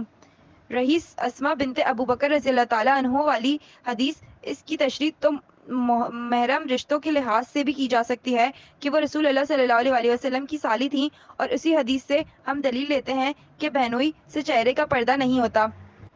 اور حضرت فضل رضی اللہ تعالیٰ عنہ والا واقعہ حج کے موقع کا تھا، اور حج پہ آپ صلی اللہ علیہ وسلم نے سختی سے نقاب یا دستانے پہننے سے منع فرمایا تھا، جس سے ظاہر ہوتا ہے کہ نقاب کرنا اس زمانے میں ایک کامن پریکٹس تھی۔ دو فاختائیں تیزی سے اڑتی آئیں اور شیشے کی دیوار سے ٹکرائیں۔ حیا نے ذرا سی گردن موڑ کر دیکھا، وہ اب ٹکرا کر نیچے جا گری تھی اور اگلے ہی پل اٹھ کر اڑ گئیں۔ عائشہ رضی اللہ تعالیٰ عنہا کہتی ہیں کہ جب گریبانوں کو ڈھانپ لینے کا حکم نازل ہوا تھا تو مدینے کی عورتوں نے وہ حکم سنتے ہی اپنی اوڑھنیاں حصوں میں پھاڑیں اور سر سے پاؤں تک خود کو اس میں ڈھانپ لیا۔ یہاں ڈھانپنے سے مراد چہرہ ڈھانپنا بھی ہے، سو وہ جو خود ظاہر ہو جائے۔ میں انگوٹھی، سرما، جوتی تو آتی ہے مگر چہرہ نہیں۔ پھر جب ابن عباس رضی اللہ تعالیٰ عنہ سے آیت حجاب کی تفسیر پوچھی گئی تو آپ رضی اللہ تعالیٰ عنہ نے اپنی چادر سر پر لپیٹ کر دکھائی، یوں کہ بس ایک آنکھ واضح تھی۔ آیت حجاب میں اللہ نے اے ایمان والو کہہ کر حکم دیا ہے، اور جب اللہ تعالیٰ مومن کو اس کے ایمان کا واسطہ دے کر حکم دیتا ہے تو وہ حکم بے حد اہم ہوتا ہے۔ اس سے صاف ظاہر ہے کہ صرف سر اور جسم ڈھانکنا واجب نہیں بلکہ چہرہ ڈھانکنا بھی واجب ہے۔ وہ گردن ذرا سی پھیرے شیشے کی دیوار کو دیکھ رہی تھی جہاں تھوڑی سی دیر میں بہت سے پرندے ٹکرائے تھے۔ طائف فرقان کہتے تھے کہ پرندے یوں اس لیے کرتے ہیں کیونکہ وہ پچھلے سال جب یہاں سے گزرے تھے تو وہ عمارت وہاں نہیں تھی، اب وہ راستے میں اب اڑتے جا رہے تھے تو ٹکرانے پر معلوم ہوا کہ راستہ بلاک ہے۔ معلوم نہیں طائر کی فلسفی کتنی درست تھی مگر وہ ہوٹل نیا تعمیر شدہ ہی تھا، شاید وہ واقعی پرندوں کی گزرگاہ کے درمیان بن گیا ہو۔ مستحب اور واجب بحث بہت پرانی ہے۔ ڈائس پہ اب ایک سیاہ عبایا اور سیاہ اسکارف والی دراز قد شہد رنگ آنکھوں والی خاتون آ چکی تھی، خوبصورت شفاف چہرہ، نرم سی مسکراہٹ، سب بہت توجہ سے انہیں سن رہے تھے۔ آپ نے مستحب والوں کے دلائل سنے، آپ کو لگا ہوگا کہ وہ ٹھیک کہتے ہیں، پھر آپ نے واجب والوں کا بیان سنا تو لگا کہ وہ ٹھیک کہتے ہیں، اب آپ کہیں گے کہ دونوں ٹھیک کہہ سکتے ہیں تو وہی لطیفہ ہو جائے گا کہ آپ بھی ٹھیک کہتے ہیں۔ ہال میں بے اختیار کہکا بلند ہوا، شیشے کی دیواریں بھی مسکرائی تھیں۔ ایسا ہے کہ ان دونوں میں سے کسی گروہ کی حمایت یا مخالفت کرنے کے لیے نہیں آئی میں کچھ اور کہنا چاہتی ہوں۔ وہ لمحے بھر کو رکی، پورا ہال بہت دلچسپی سے سن رہا تھا۔ ہم عموماً دنیا اور آخرت کی مثال کسی کالج ایگزام سے دیتے ہیں، رائٹ؟ تو وہی مثال لے لیتے ہیں۔ دنیا اور آخرت کے کسی بھی اسکول یا کالج کا جب پیپر ٹیسٹ کیا جاتا ہے تو اس میں چند سوال بہت آسان رکھے جاتے ہیں جو کوئی اوسط درجے کا طالب علم بھی حل کر کے 33% سے زیادہ نمبر لے کر پاس ہو سکتا ہے۔ پھر چند سوال ذرا مشکل ہوتے ہیں جو صرف اچھے طلبہ حل کر کے 70 یا 80% نمبر لے جاتے ہیں، اور آخر میں ہر پیپر میں کچھ سوال بہت پیچیدہ اور مشکل رکھے جاتے ہیں۔ وہ سوال پوزیشن ہولڈرز کا فیصلہ کرتے ہیں، اسی لیے عموماً پوزیشن ہولڈرز کے آپس میں چند نمبرز یا پرسنٹیجز کے ذرا سے تناسب کا فرق ہوتا ہے۔ یہ سوال مستحب ہوتے ہیں۔ ہم عموماً سمجھتے ہیں کہ مستحب وہ ہوتا ہے کہ جب 5 میں سے 4 سوال حل کرنے ہوں تو چاروں میں سے کوئی غلط ہونے کے ڈر سے 5واں بھی اٹیمپٹ کر دیا جائے۔ ایکسٹرا سوال جبکہ وہ مستحب نہیں ہوتا۔ وہ اب کرسی پہ ذرا آگے ہو کر بیٹھی غور سے سن رہی تھی۔ استنبول کی خوبصورت عورتوں کی خوبصورت باتوں کا بھی اپنا ہی سحر تھا۔ اب ہوتا یہ ہے کہ شفاف چہرے والی ڈاکٹر شائستہ کہہ رہی تھی کہ مسئلہ اس پہ واجب والے مستحب والوں پہ الزام لگاتے ہیں کہ آپ اپنی مرضی کا دین چاہتے ہیں اور خواہشات کی پیروی کر رہے ہیں، جبکہ مستحب والے انہیں کہتے ہیں کہ آپ شدت پسند ہو رہے ہیں۔ الزامات کی اس جنگ میں لڑکیوں کے پاس بہانہ آ جاتا ہے کہ انہیں حجاب کی ضرورت نہیں ہے۔ وہ ایسے ہی ٹھیک ہے کیونکہ یہ تو ثابت ہی نہیں ہے کہ اسلام میں چہرے کا پردہ ہے بھی یا نہیں، جبکہ یہ غلط تاثر ہے۔ بحث نقاب کے ہونے یا نہ ہونے کی نہیں ہے بلکہ بحث اس کے واجب یا مستحب ہونے کی ہے۔ آسان الفاظ میں کہتی ہوں، اس پہ سب راضی ہیں کہ نقاب کرنے پہ ثواب ہے، جبکہ اختلافی نقطہ یہ ہے کہ کیا نقاب نہ کرنے پہ گناہ بھی ہے یا نہیں۔ اس نے اسکالر کے چہرے کو دیکھتے ہوئے انگلیاں پیکٹ میں ڈالیں تو پوروں کے نے خالی پلاسٹک کو چھوا۔ مونگ پھلی کب کی ختم ہو چکی تھی۔ اس نے انگلیاں نہیں نکالی، وہ ویسے ہی پوری یکسوئی سے اسٹیج کی طرف دیکھ رہی تھی۔ میں سوچتی ہوں کہ تھوڑی دیر کے لیے ہم اختلافی نقطہ یعنی گناہ ہے یا نہیں چھوڑ دیں اور صرف متفق نقطے پر غور کریں تو اس مسئلے کا حل نکل سکتا ہے۔ گناہ کو چھوڑ دیں، کامن پوائنٹ دیکھیں کہ نقاب کرنا ایک نیکی ہے، بہت بڑی نیکی۔ تو کیا جو چیزیں مستحب ہوتی ہیں اسے فالتو سمجھ کر چھوڑ دیا جائے جیسے مستحب والے کرتے ہیں؟ وہ نقاب کو غیر واجب قرار دے کر اس کی ترویج و تبلیغ کرنا ہی چھوڑ دیتے ہیں۔ ہم سمجھتے ہیں کہ صرف 33% والے جواب دے کر کسی فالتو سوال کے بغیر ہی ہم پاس ہو جائیں گے۔ کیا ہمیں یقین ہے کہ ہمارا 33% کا جواب نامہ بھی درست لکھا گیا ہے؟ ان کے سوال پہ ہال میں خاموشی چھائی رہی، مرعوب سی خاموشی۔ ادھر ہم سب عورتیں اور لڑکیاں ہی موجود ہیں۔ ایک بات کہوں آپ سے، ہم میں یہ چند باتیں ضرور ہوتی ہیں، ساری نہیں تو کچھ ضروری ہیں۔ ہم جلد جیلس ہو جاتی ہیں، کسی کے پیچھے اس کی برائی بھی کر لیتی ہیں، منہ سے جھوٹ بھی پھسل جاتا ہے، نمازیں ہم پوری پڑھتی نہیں، جو پڑھیں ان میں بھی دھیان کہیں اور ہوتا ہے، ان کا بھی پتہ نہیں کتنا پانچواں نواں یا 10واں حصہ لکھا جاتا ہے۔ رمضان کے روزے رکھ لیں تو چھوٹے روزوں کی قضا دینا بھول جاتے ہیں۔ یہ تھا وہ ہمارا 33% پرچہ۔ یہ کتنا اچھا ہم حل کر رہے ہیں ہم جانتے ہیں، پھر بھی ہمیں لگتا ہے کہ ہمیں کسی ایکسٹرا عمل کی ضرورت نہیں۔ مائی ڈیئر لیڈیز، جنت صرف خواہش کرنے سے نہیں مل جاتی۔ کیا آپ کو معلوم ہے آدم کی اولاد میں ہر 1000 میں سے 999 جہنم میں ڈالے جائیں گے اور صرف ایک جنت میں داخل کیا جائے گا؟ یہ میں نہیں کہہ رہی، یہ بخاری کی حدیث ہے۔ کیا ہم اس اعمال نامے کے ساتھ اس ایک میں شامل ہو سکتے ہیں؟ وہ بالکل ساکت بیٹھی بنا پل جھپکے مقررہ کو دیکھ رہی تھی۔ جہنم کے لفظ نے اس کی آنکھوں کے سامنے ایک فلم چلا دی تھی، ہراکلیتس کی دائمی آگ، بھڑکتا آتش دان، دہکتے انگارے۔ آج ہم بحث کرتے ہیں کہ کیا نقاب واجب ہے یا نہیں۔ میں سوچتی ہوں کہ کل کو قیامت کے دن جب ہم ایک ایک نیکی کی تلاش میں ہوں گے، تب ہم شاید رو رو کر کہیں کہ آخر اس سے کیا فرق پڑتا تھا کہ حجاب واجب تھا یا مستحب، تھا تو نیک عمل، تھا تو ثواب ہی نا، تو ہم نے کیوں نہیں کیا؟ انہوں نے رک کر ایک گہری سانس اوپر کو کھینچی۔ یقین کریں میں واجب والوں اور مستحب والوں کسی کی حمایت یا مخالفت نہیں کر رہی، میں بس ایک بات کہہ رہی ہوں کہ حجاب کرنا نیکی ہے۔ آپ اسے واجب سمجھ کر کریں یا مستحب سمجھ کر، اسے کریں ضرور اور اسے پھیلائیں بھی ضرور۔ ہمارے جھوٹ، خیانتیں اور دھوکے نے ہمارے لیے جو آگ تیار کر رکھی ہے، اس سے دور ہونے کے لیے جو کرنا پڑے کریں۔ اور ایک آخری بات۔ وہ پھر سانس لینے کو رکی۔ ہال میں اسی طرح مکمل خاموشی تھی۔ آپ حجاب کے جس بھی درجے پہ ہوں، صرف اسکارف لیں یا عبایا بھی لیں یا ساتھ میں نقاب بھی کریں، جو بھی کریں اس پہ قائم ہو جائیں، اس سے نیچے کبھی نہ جائیں، اور پھر اس کے لیے لڑنا پڑے تو لڑیں، مرنا پڑے تو مریں، مگر اس پہ سمجھوتا کبھی نہ کریں۔ مجھے نہیں معلوم کہ حجاب واجب ہے یا مستحب، میں بس یہ جانتی ہوں کہ یہ اللہ کو پسند ہے، تو پھر یہ مجھے بھی پسند ہونا چاہیے۔ وہ اسٹیج سے اتری تو ہال تالیوں سے گونج اٹھا۔ گرے اسکارف والی اور میرون اسکارف والی دونوں خواتین متفق انداز سے مسکراتے ہوئے سر ہلاتی تالی بجا رہی تھیں۔ وہ بالکل چپ خاموش سی بیٹھی تھی، دل و دماغ جیسے بالکل خالی ہو گئے تھے۔ جیسے ہی وہ سیاہ عبایا والی ڈاکٹر شائستہ ہمدانی دروازے کی طرف بڑھی، وہ ایک جھٹکے سے اٹھی اور ان کی جانب لپکی۔ میم، وہ تیز قدموں سے چلتے ہوئے ان تک آئی۔ یس، وہ پلٹیں، ساتھ ہی وہ ایک ہاتھ میں اپنا فون پکڑے تیز تیز کچھ ٹائپ کر رہی تھی۔ وہ میں بھی کرنا چاہتی ہوں نقاب، مگر اس کی سمجھ میں نہیں آ رہا تھا کہ وہ کیسے اپنی بات سمجھائے۔ مگر میں کیسے کروں؟ بہت آسان، ڈاکٹر شائستہ نے موبائل بیگ میں ڈالا اور پھر آگے بڑھ کر اس کے اسکارف کا سامنے کو گرا دایاں تکون پلو اٹھایا، اسے پہلے بائیں گال کے ساتھ اسکارف کے حالے میں عرصہ، پھر کچھ حصہ دائیں گال کے اس طرف عرصہ، یوں کہ اس کے چہرے کو ایک نفیس سے نقاب میں ڈھانپ دیا۔ بس اتنی سی بات تھی۔ مسکرا کر کندھوں کو ذرا سی جنبش دے کر وہ موبائل نکالنے کے لیے پرس کھنگالتے ہوئے پلٹ گئیں۔ اتنی سی بات تھی۔ وہ اپنی جگہ منجمد سی کھڑی رہ گئی۔ بس اتنی سی بات تھی۔ اس کا سانس گھٹا، نہ دل تنگ ہوا، نہ ہی نگاہوں کے سامنے اندھیرا چھایا۔ بس ویسا ہی تھا سب، اتنی سی بات تھی۔ اناتولیا کے بازار میں چہل قدمی کرتے، گورسل کی نشست سے کھڑکی کے باہر دیکھتے، سبانجی کے کیمپس میں واپس بس سے اترتے، ہر جگہ اس نے لوگوں کو، دیواروں کو، مناظر کو کھوجنے کی صحیح کی۔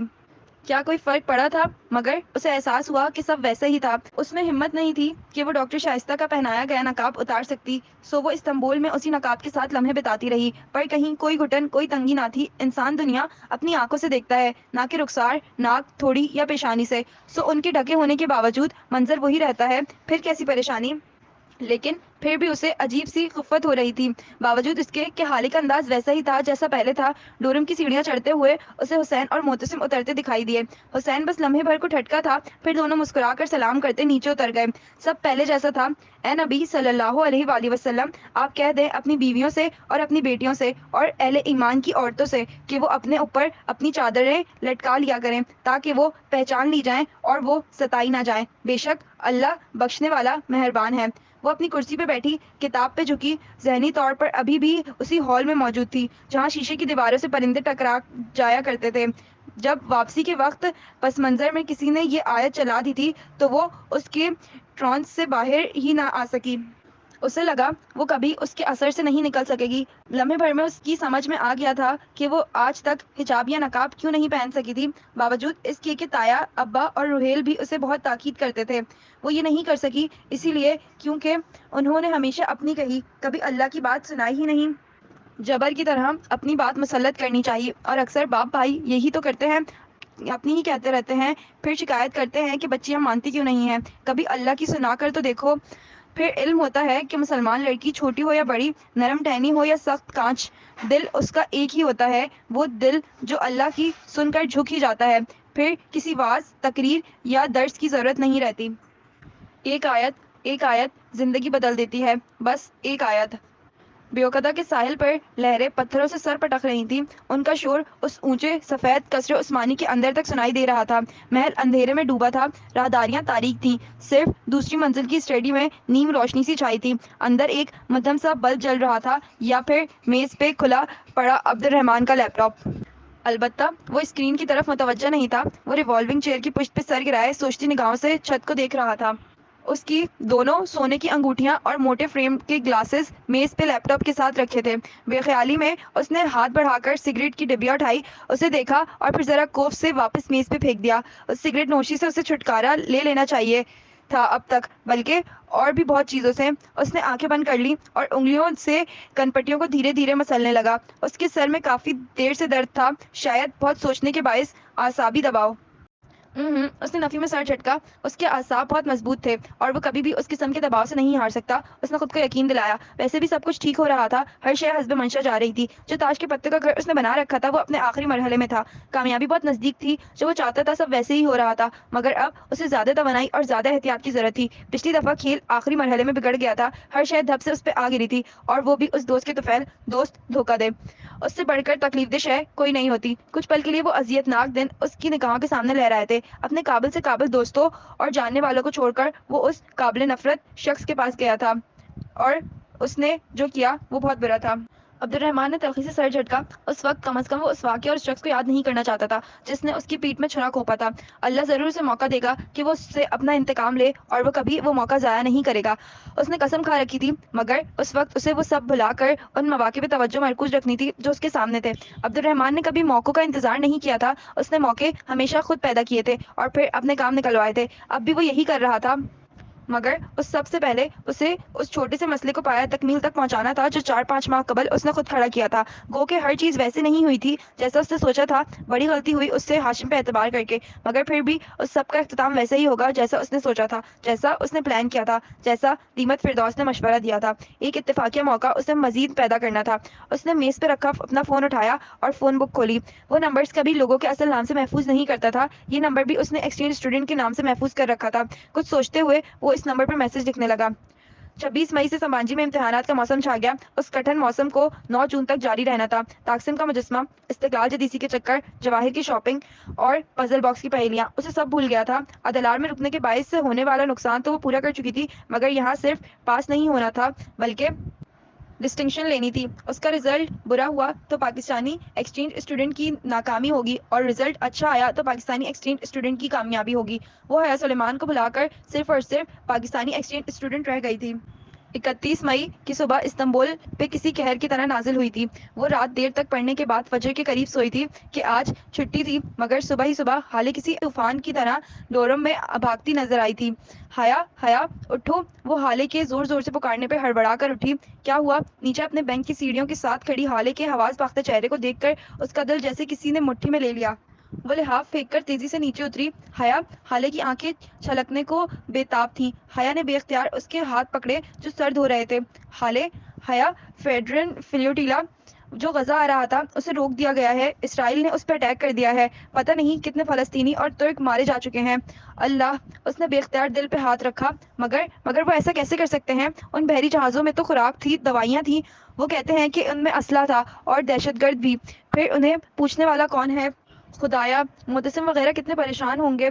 उनके तो दोस्त भी थे, मुसाफिर ब्रदर्स जहाज़ में। उसे बेख्तियार याद आया, हमें उनके पास जाना चाहिए। चलो जल्दी करो। उसने जल्दी जल्दी बाल जूड़े में लपेटे और फिर लिबास बदलकर स्कार्फ लपेट कर और नकाब नफासत से सेट करके वो हाले के साथ बाहर आ गई। कॉमन रूम के रास्ते में उसने मोबाइल चेक किया तो उधर रात के किसी एक पहर तुर्क मोबाइल नंबर से पैगाम आया हुआ था। मेरे पास आपके लिए एक सरप्राइज है, ARP। जहन्नुम में जाए ARP। वो उस वक्त उस परेशानी में ARP के सरप्राइज के बारे में कहाँ सोचती। कॉमन रूम में पांचों फलस्तीनी लड़के चुपचाप बैठे थे। मेज पे लैपटॉप्स खुले पड़े थे और मोबाइल्स हाथों में लिए वो सब अपडेट्स के मुंतजर थे। उनके चेहरे देखे तो वो अफसोस के सारे अल्फाज भूल गई। उसकी समझ में ही नहीं आया कि क्या कहे। वो और हाले खामोशी से एक कोने में बैठ गई।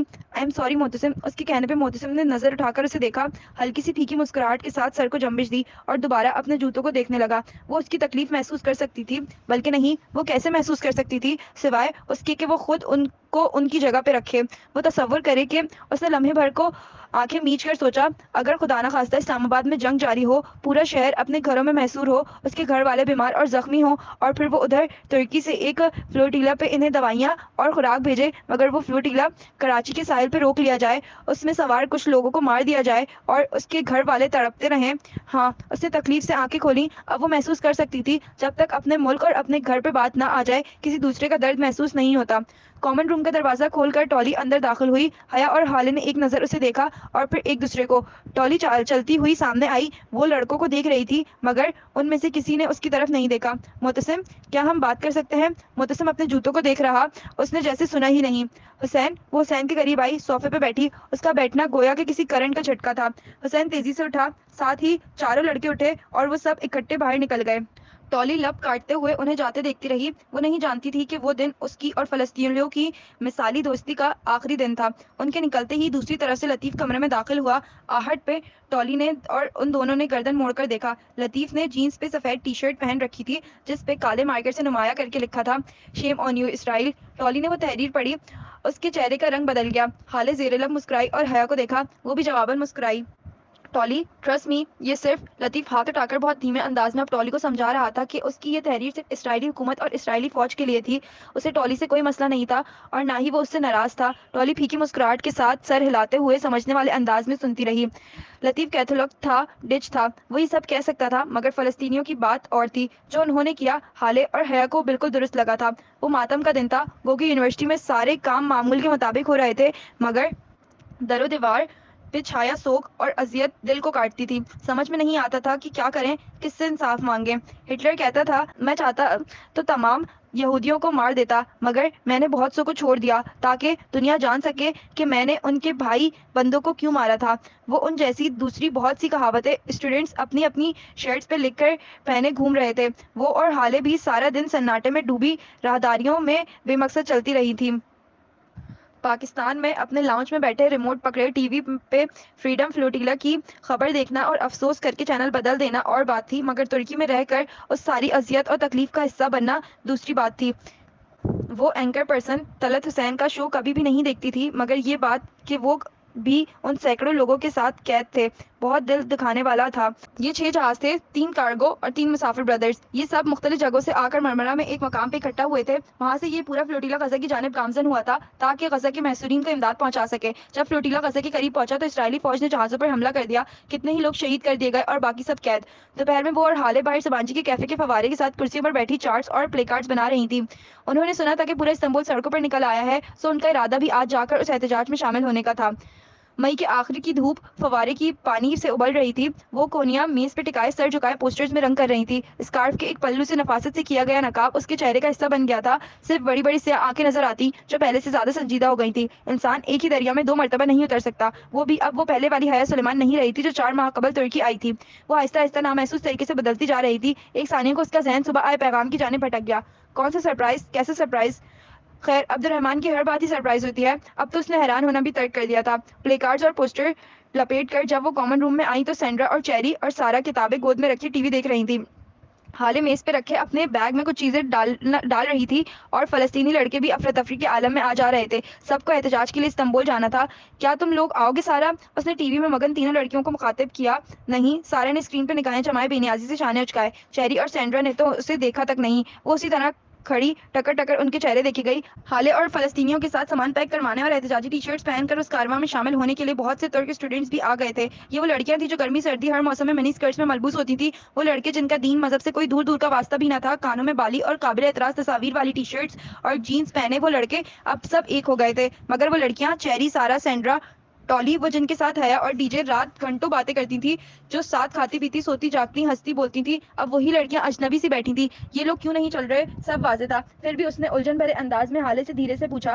ہالے نے سارا والی بے نیازی سے شانے اچکائے، کیونکہ وہ مسلمان نہیں ہے حیا۔ وہ بالکل چپ کھڑی رہ گئی۔ ان 4 ماہ میں انہیں ترک، پاکستانی، فلسطینی، نائجیرین، ڈچ، چائنیز، اسرائیل اور ایسی ہی درجنوں تفریقات میں بانٹا گیا تھا، مگر آج قومیت کے سارے فرق مٹ گئے تھے۔ یہودی، عیسائی، بدھسٹ سب ایک طرف ہو گئے تھے اور مسلمان اسٹوڈنٹس ایک طرف۔ اور وہ بھی کن سرابوں کے پیچھے دوڑا کرتی تھی، اسے بھی کن لوگوں کا لباس، کن کا رہن سہن اچھا لگتا تھا۔ انجم باجی اور جاوید بھائی سمیت وہ سب جب تقسیم پہنچے تو وہ 5 منٹ کے لیے معذرت کر کے تیزی سے استقلال اسٹریٹ کی طرف چلی آئی۔ اسے جہان کو بھی اپنے ساتھ لینا تھا، جتنے زیادہ مسلمان ہوں اتنا بہتر تھا۔ برگر کنگ پہ معمول کی گہما گہمی تھی۔ وہ ریسٹورینٹ میں میزوں سے ہٹ کر اندر جانے والے دروازے میں داخل ہو گئی۔ کچن میں ایک ترک لڑکی اور ایک نیا لڑکا کام کر رہے تھے، وہ دونوں شیف تھے۔ سلام، جہان کہاں ہے؟ اس نے ارد گرد نگاہیں دوڑاتے ہوئے لڑکے کو مخاطب کیا۔ وہ ابھی تو یہیں تھا، گوشت کاٹ رہا تھا۔ اب شاید، لڑکے نے مڑ کر ایک دوسرے دروازے کی طرف دیکھا، شاید ڈریسنگ روم میں ہو یا پھر باتھ روم میں۔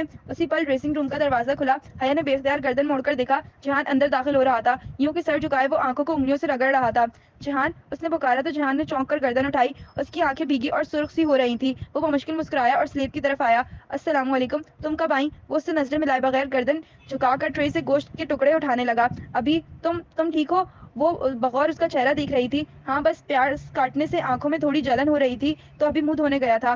اتنی لمبی وضاحت، وہ بھی جہان تھے، اور پیاز؟ اس نے ارد گرد دیکھا، پیاز تو کہیں نہیں تھی۔ تم بتاؤ کیسے آئیں؟ وہ ہم اسٹریٹ پروٹیسٹ کے لیے جا رہے ہیں، فریڈم فلوٹیلا پہ حملے کے خلاف۔ تم چلو گے؟ پروٹیسٹ کیوں؟ ان بحری جہازوں میں اسلحہ نہیں تھا؟ اسلحہ نہیں جہان، ان میں دوا اور خوراک تھی۔ اس نے اچنبے سے جہان کو دیکھا۔ کیا وہ اتنا بے خبر تھا؟ یہ تو تم کہہ رہی ہو، اسلحہ نہ ہوتا تو اسرائیل کیوں روکتے اسے؟ وہ لاپرواہی سے کہتے ہوئے گوشت کے قطلے کھٹاکھٹ کاٹ رہا تھا۔ جہان، کیا تمہیں لگتا ہے کہ ان کو اس کسی وجہ کی ضرورت ہے؟ یہ ان کی آپس کی جنگ ہے حیا، یہ فلسطینی بھی اتنے سیدھے نہیں ہوتے، یہ جہاد وغیرہ کچھ نہیں ہوتا، سب دہشت گردی کی قسمیں ہیں۔ ہو سکتا ہے کہ فلوٹیلا کو واقعی ناجائز روکا گیا ہو، مگر ہمیں فلسطینیوں سے زیادہ فلسطینی بننے کی ضرورت نہیں ہے، یہ ہمارا مسئلہ نہیں ہے۔ جہان، یہ کیسے ہمارا مسئلہ نہیں ہے؟ ہمارے ریجن کو ہماری ضرورت ہے، ہمارا ریجن ہمارے پیدا ہونے سے پہلے بھی تھا اور ہمارے مرنے کے بعد بھی رہے گا، اسے قطعاً ہماری ضرورت نہیں ہے۔ اور پلیز تم اس محمد بن قاسم ایرا کے رومانس سے نکل آؤ۔ وہ بہت بیزاری سے گردن جھکائے کام کرتے ہوئے کہہ رہا تھا، یہ کیسا جہاد ہے کہ بوڑھے ماں باپ کو چھوڑ کر بندوق اٹھائے نکل پڑو؟ جہاد تو وہ ہوتا ہے جو ایک آدمی اپنے گھر والوں کے لیے مشقت کر کے روزی کماتا ہے، جو میں کرتا ہوں، جو اس ریسٹورینٹ میں میرے ورکرز کرتے ہیں۔ جہنم میں گیا تمہارا ریسٹورینٹ۔ بہرحال، میں تم سے متفق نہیں ہوں، اور اگر تم غلط ہو کر اتنے پراعتماد ہو سکتے ہو تو میں صحیح ہو کر پراعتماد کیوں نہ ہوں؟ وہ تلخی سے کہہ کر پلٹ گئی۔ جہان نے ایک نظر اسے جاتے دیکھا، پھر سر جھٹک کر کام کرنے لگا۔ مسلمان اسٹوڈنٹس کا دوسرے ترک باسیوں کے ساتھ اسٹریٹ پروٹیسٹ جاری تھا۔ پلے کارڈز اور بینرز اٹھائے وہ نعرے بلند کرتے آگے بڑھ رہے تھے۔ ایک شخص زور سے پکارتا تھا، ڈاؤن ود، تو باقی لوگ ہم آواز ہو کر اسرائیل چلاتے۔ ہر طرف ڈاؤن ود اسرائیل کے نعروں کی گونج تھی۔ پاکستان میں ایسے مظاہروں میں عموماً مردوں عورتوں کے درمیان تفریق سی ہوتی تھی، مگر ترکی میں دونوں صنف اکٹھے ہی ریلی میں چل رہے تھے، یوں بہت بچ بچ کر چلنا پڑتا، لیکن اس کا ذہن ابھی تک جہان میں اٹکا تھا۔ ہر طرف ہر ایک کے سیاسی جزیات الگ ہوتے ہیں، سب کو اپنی رائے رکھنے کا حق ہے، پھر اسے کیوں بار بار رونا آ رہا تھا اور وہ کیوں بار بار اپنے آنسو بمشکل روک رہی تھی؟ وہ اسرائیلی ایمبیسی کے قریب بھی نہیں پہنچ سکے، معتصم کا وعدہ پورا نہ ہو سکا، مگر ان کا احتجاج شاندار رہا۔ اگلے روز اس کا پیپر تھا، وہ بے دلی سے تھوڑا بہت پڑھ کر جلدی سو گئی اور پھر صبح منہ اندھیرے اٹھ کر کتابیں لیے جھیل پہ آ گئی۔ ہر سو نیلا سا اندھیرا چھایا تھا، جون شروع ہو چکا تھا، مگر اس وقت بہت ٹھنڈی ہوا چل رہی تھی، گرمی صرف دن میں ہوا کرتی تھی۔ وہ پانی میں پاؤں ڈال کر بیٹھ گئی اور گھٹنوں پہ کتاب رکھ لی۔ ہوا کے باعث شال سر سے پھسل کر گردن کی پشت پہ جا ٹھہری، دور دور تک کوئی نہ تھا، وہ وہاں اکیلی تھی۔ رونا تو اسے رات سے ہی آ رہا تھا، مگر اب اس میں شدت آ گئی تھی۔ وہ سر جھکائے بے آواز آنسو بہا رہی تھی۔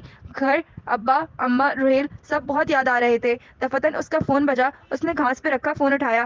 جہان کالنگ۔ اس وقت خیریت؟ وہ حیران ہوئی۔ جہان، کیا ہوا؟ وہ زکام زدہ آواز میں ذرا پریشانی سے بولی۔ تم جاگ رہی ہو؟ آج تمہارا پیپر ہے نا؟ ہاں، میں جھیل پہ ہوں، تم کہاں ہو؟ ایک کام سے قریب میں آیا تھا، بس تم رکو میں آ رہا ہوں۔ حیا نے موبائل بند کیا اور ہتھیلی کی پشت سے آنسو رگڑے۔ اس نے اپنی پوری زندگی میں اتنا غیر متوقع رویے رکھنے والا شخص نہیں دیکھا تھا۔ ہیلو، چند ہی منٹ بعد وہ اس کے ساتھ آ بیٹھا تھا۔ اس نے دھیرے سے سر اٹھا کر دیکھا، جینز اور چاکلیٹ کلر کی ٹی شرٹ میں وہ بہت تر و تازہ لگ رہا تھا۔ تم اتنی صبح کیسے؟ یہاں مجھے قریب میں پہنچنا تھا 7 بجے تک، سوچا جلدی آ جاؤں تاکہ پہلے تم سے مل لوں، مجھے لگا تم کل ذرا ناراض ہو گئی تھی۔ وہ اسی کے انداز میں اکڑو بیٹھا، اب جھیل کے پانی کو دیکھتے ہوئے کہہ رہا تھا۔ وہ بھی پانی کو ہی دیکھ رہی تھی۔ نہیں، ایسی تو کوئی بات نہیں ہے۔ چند لمحے خاموشی کی نظر ہو گئے۔ حیا، ایک بات کہوں، کبھی بھی اپنے قرابت داروں سے ان کی پالیٹکس ویوز کے باعث ناراض نہیں ہوتے۔ وہ بہت نرمی سے دھیمے انداز میں سمجھا رہا تھا۔ وہ گردن موڑ کر اسے دیکھنے لگی۔ اسے کچھ یاد آیا تھا۔ ہر شخص کے رویے کی کوئی نہ کوئی وجہ ضرور ہوتی ہے۔ میں نے تمہیں کہا تھا نا کہ جب تک آپ کسی دوسرے کی جگہ پہ کھڑے ہو کر نہیں دیکھتے، آپ کی سمجھ میں پوری بات نہیں آ سکتی۔ ہر کہانی کی ایک دوسری سائڈ ضرور ہوتی ہے۔ اس نے چہرہ موڑ کر حیا کو دیکھا۔ اب بتاؤ، کیوں رو رہی تھی؟ یوں ہی۔ وہ فوراً نگاہ چرا کر پانی کو دیکھنے لگی۔ بس گھر یاد آ رہا تھا۔ صبر کر لو، انسان کو ہمیشہ اتنی ہی تکلیف ملتی ہے جتنی وہ سہ سکے، اور اگر وہ نہ سہنا چاہے، آخر کیوں انسان کو سہنا پڑتا ہے سب کچھ؟ زندگی آسان کیوں نہیں ہوتی جہان؟ اس کی آنکھیں پھر سے بھیگ گئیں۔ وہ ابھی تک پانی کو دیکھ رہی تھی جو چمک رہا تھا، جیسے نیلے آسمان پہ چاندی کے تھال کی طرح کے چاند سے قطرہ قطرہ چاندی پگھل کر جھیل کی سطح پہ گر رہی تھی۔ ابھی تمہاری اسٹوڈنٹ لائف ہے، اسے جتنا انجوائے کر سکتی ہو کرو، کیونکہ اس کے بعد زندگی اپنا نقاب اتار پھینکتی ہے اور چیزیں بہت مشکل ہو جاتی ہیں۔ میرے ساتھ بھی تمہاری زندگی مشکل ہو جائے گی۔ تم کرو گی مجھ سے شادی؟ لمحے بھر کو چاندی کی تہ جھیل کی سطح سے پھیل کر سارے سبززار پہ چڑھتی گئی۔ وہ ہر شے کو چاندی بنا گئی اور وہ دونوں بھی چاندی کے مجسمے بنے رہ گئے، چمکتے ہوئے سلور مجسمے۔ ہماری شادی ہو نہیں چکی، وہ تو ہمارے بڑوں نے کی تھی، اب فیصلہ ہمارے ہاتھ میں ہے۔ تم مجھے جانتی ہو، میں کوئی ہر وقت ہنستا مسکراتا آدمی نہیں ہوں۔ میں جانتا ہوں میں بعض دفعہ بہت سخت ہو جاتا ہوں اور تب تمہیں میں بہت برا لگتا ہوں، مجھے پتا ہے، مگر میں ایسا ہی ہوں۔ کیا تم میرے ساتھ ساری زندگی رہ لو گی؟ وہ بہت سنجیدگی سے پوچھ رہا تھا۔ حیا نے دھیرے سے شانے اچکائے۔ استنبول میں ہر حالات میں رہنے کے لیے تیار ہوں میں۔ اللہ نہ کرے جو ہم یہاں رہیں۔ وہ ایک بالکل غیر ارادی طور پر چونک کر بولا تھا۔ چاندی کے دوسرے مجسمے نے حیرت سے اسے دیکھا۔ کیوں؟ یوں ہی کہہ رہا تھا۔ پہلے مجسمے نے گردن موڑ لی۔ تمہیں پپو نے کب بتایا کہ ہم؟ وہ بات ادھوری چھوڑ گئی۔ وہ کیوں بتاتی؟ میں اس وقت 8 سال کا تھا، اور 8 سال کے بچے کا حافظہ اچھا خاصا ہوتا ہے، مجھے ہمیشہ سے پتا تھا۔ میں سمجھی کہ تمہیں نہیں پتا۔ بے اختیار اس کی زبان دانتوں تلے دبائی۔ زبان بھی چاندی بن چکی تھی۔ تمہیں کیا لگتا ہے میں ہر کسی سے معذرت کرنے آ جاتا ہوں یا ہر لڑکی کو ڈنر کے لیے لے جاتا ہوں؟ وہ ذرا خفگی سے اس معذرت کا حوالہ دینے لگا جب اس نے اس کا جنجر بریڈ ہاؤس توڑا تھا۔ تم میری بیوی ہو اور میرے لیے بہت خاص ہو۔ بس میرے کچھ مسئلے ہیں، وہ ٹھیک ہو جائیں تو ہم اپنی زندگی شروع کریں گے۔ چاندی کی اب اب سبزے پہ کے دہانوں پہ پھیلتی ڈورم بلاکس پہ چھاتی جا رہی تھی۔ پوری دنیا، زمین آسمان سب چاندی بنتا جا رہا تھا۔ حیا، ہمارے بہت مسئلے رہے ہیں، مگر میری ماں، ہم انہیں ٹھیک کر لیں گے۔ وہ زخمی انداز سے مسکرایا۔ ہم ہمیشہ سے ساتھ مل کر اپنے مسئلے ٹھیک کرتے آئے ہیں۔ ہم نے بہت اذیتیں کاٹی ہیں، بہت دکھ اٹھائے ہیں، مگر میری ماں بہت مضبوط عورت ہے، بہت نڈر، بہت بہادر۔ انہوں نے ساری زندگی بوتیکس کے لیے کپڑے سی کر مجھے کسی قابل بنایا ہے، اور اب بھی یہ کام کرتی ہیں، مگر انہوں نے تمہیں نہیں بتایا ہوگا، وہ اپنے مسئلے کسی سے بیان نہیں کرتی۔ میں چاہتا ہوں کہ تم بھی اتنی ہی مضبوط اور بہادر بن جاؤ۔ وجیہہ مجسمہ اٹھ کھڑا ہوا تو چاندی کا خول چٹکا۔ سبززار پہ چڑھے ورق میں دراڑیں پڑ گئیں۔ میں چاہتا ہوں تم اچھا سا ایگزام دو، اور اگر لندن چلنے کا موڈ ہو تو بتانا۔ ایک دھیمی مسکراہٹ کے ساتھ کہتا وہ جانے کے لیے مڑ گیا۔ وہ بھیگی آنکھوں اور نیم مسکان کے ساتھ اسے جاتے دیکھتی رہی۔ چاندی کے ٹکڑے ٹوٹ ٹوٹ کر جھیل کے پانی میں گم ہو رہے تھے۔ چاند اب سرخ نارنجی روشنی کے نقطوں میں ڈر کر بالوں کی اوٹ میں تیرنے لگا تھا۔ فسوں ختم ہو چکا تھا، حقیقی دن کا آغاز ہو چکا تھا۔ 6 جون کو جب تک اسرائیل نے سارے قیدی رہا کر دیے، تب تک سمانجی اور استنبول میں غم و غصے کی فضا چھائی رہی۔ قیدیوں کی رہائی کے لیے مظاہرے، طیب اردگان کے سخت بیانات اور فلسطینی اسٹوڈنٹس کا تناؤ، اور بھی بہت کچھ ہوا جو ہماری کہانی کے دائرے کار سے باہر ہے۔ بہرحال ماوی مرمرہ اور فریڈم فلوٹیلا کی پریشانی ختم ہوئی تو سب ایگزامز کی طرف متوجہ ہو گئے۔ وہ امتحان بھی اسی لمبے اسکرٹ، فل سلیوز بلاؤز اور اسکارف سے کیے گئے نقاب میں دیتی گئی، اور اب اسے اپنے چہرے کی عادت ہوتی جا رہی تھی۔ کندھے پہ بیگ لٹکائے اور سینے سے فائلز لگا کر بازو لپیٹے وہ سر اٹھا کر بہت اعتماد سے جب سمانجی کی راہداری میں چلتی تو اسے ٹالی اور اس کی دوستوں کی آوازوں کی پرواہ نہ ہوتی۔ ٹالی ابھی بھی اسے استہزائیہ انداز میں عرب باسی کہتی تھی، یعنی عرب باجی۔ یہ اردو والا باجی ہی تھا کہ ترکوں کا سی جیم کی آواز سے پڑھا جاتا تھا۔ البتہ ٹالی اور فلسطینی لڑکوں کے درمیان فریڈم فلوٹیلا کی کھینچی گئی لکیر ہنوز قائم تھی، گو کہ ڈی جے اپنی دلی خواہش کی تکمیل دیکھنے کے لیے زندہ نہیں تھی۔ 9 جون کا امتحان ختم ہوئے تو الوداعی دعوتوں کا آغاز ہو گیا۔ 50 ممالک کے ایکسچینج اسٹوڈنٹس میں سے کچھ آخری مہینے میں دوسرے ممالک جا رہے تھے، جبکہ کچھ ترکی میں ہی رہ رہے تھے۔ وہ عائشہ کے پاس بیوقتہ جانا چاہتی تھی، مگر وہاں عبد الرحمن تھا، اور ابھی کافی تو اسے یاد ہی ہوگی، وہ بدلہ بھی لے گا، مگر اسے پرواہ نہیں تھی۔ بس چند دن ہے، پھر وہ پاکستان چلی جائے گی، تو وہاں نہ عبد الرحمن ہوگا، نہ آواز کسنے والی ٹالی۔ وہاں اس کے حجاب کی عزت ہوگی۔ پہلی دفعہ اسے تایا فرقان کے نظریات برے نہیں لگے تھے۔ وہ ٹھیک ہی حرم پہ روک ٹوک کرتے تھے۔ ابا اور تایا کتنے خوش ہوں گے اس کے حجاب پہ، مگر نہیں، انہیں ان کی خوشی سے فرق نہیں پڑنا چاہیے۔ وہ کسی کی ستائش کے لیے تو یہ سب نہیں کر رہی۔ ستائش کے لیے اگر کوئی حجاب لے لے تو جلدی چھوڑ دیتا ہے، کیونکہ یہ وہ کام ہے جس میں ریا ہو ہی نہیں سکتی۔ عائشہ نے اس کی بات پر ہنس کر کہا تھا۔ وہ اتنے دنوں بعد آج بیوقتہ آئی تھی، اور اب وہ تینوں ساحل کے کنارے پہ ایک اوپن ایئر کیفے میں بیٹھی تھیں۔ اس سے قبل وہ ان دونوں بہنوں کے ساتھ حلیمہ آنٹی کی طرف بھی ہو آئی تھی۔ آنٹی عثمان انکل اور سفیر کے ساتھ کہیں نکل رہی تھی، بس دروازے پہ ہی کھڑے کھڑے سلام دعا ہو سکی۔ عثمان انکل ویسے ہی تھے، بھاری بھرکم اور خوش مزاج۔ ڈی جے کا افسوس کرنے لگے تو عادتاً بولتے ہی چلے گئے، اور بہار گل برے برے منہ بنا کر سننے لگی۔ ایک وہی تھی جو اپنے تاثرات نہیں چھپایا کرتی تھی۔ سفیر سے البتہ بہارے اور عائشہ دونوں بور نہیں ہوتی تھی، وہ اکثر اس کا ذکر کرتی تھی، اور اب حیا کی سفیر سے سرسری ملاقات بھی ہو گئی تھی۔ وہ 23-24 برس کا خوش مزاج سا لڑکا تھا، جیسا کہ یورپ میں مقیم پاکستانی لڑکے ہوتے ہیں۔ اس کی شادی اس کے والدین پاکستان میں زبردستی کرنے کے خواہاں تھے، اور یہ قصہ بہارے اتنی دفعہ دہرا چکی تھی کہ وہ حیا کے لیے اہمیت کھو چکا تھا۔ وہ دونوں باپ بیٹا ہوٹل گرینڈ میں کام کرتے تھے، اور اس 10 منٹ کی ملاقات میں بھی چند ایک بار سفیر کے لبوں سے عبد الرحمان بھائی ضرور نکلا تھا، وہی ستائش فخر سے نام لینے کا انداز جو ان دونوں بہنوں کا بھی خاصا تھا۔ پتہ نہیں ان سب کو عبد الرحمان میں کیا نظر آتا تھا۔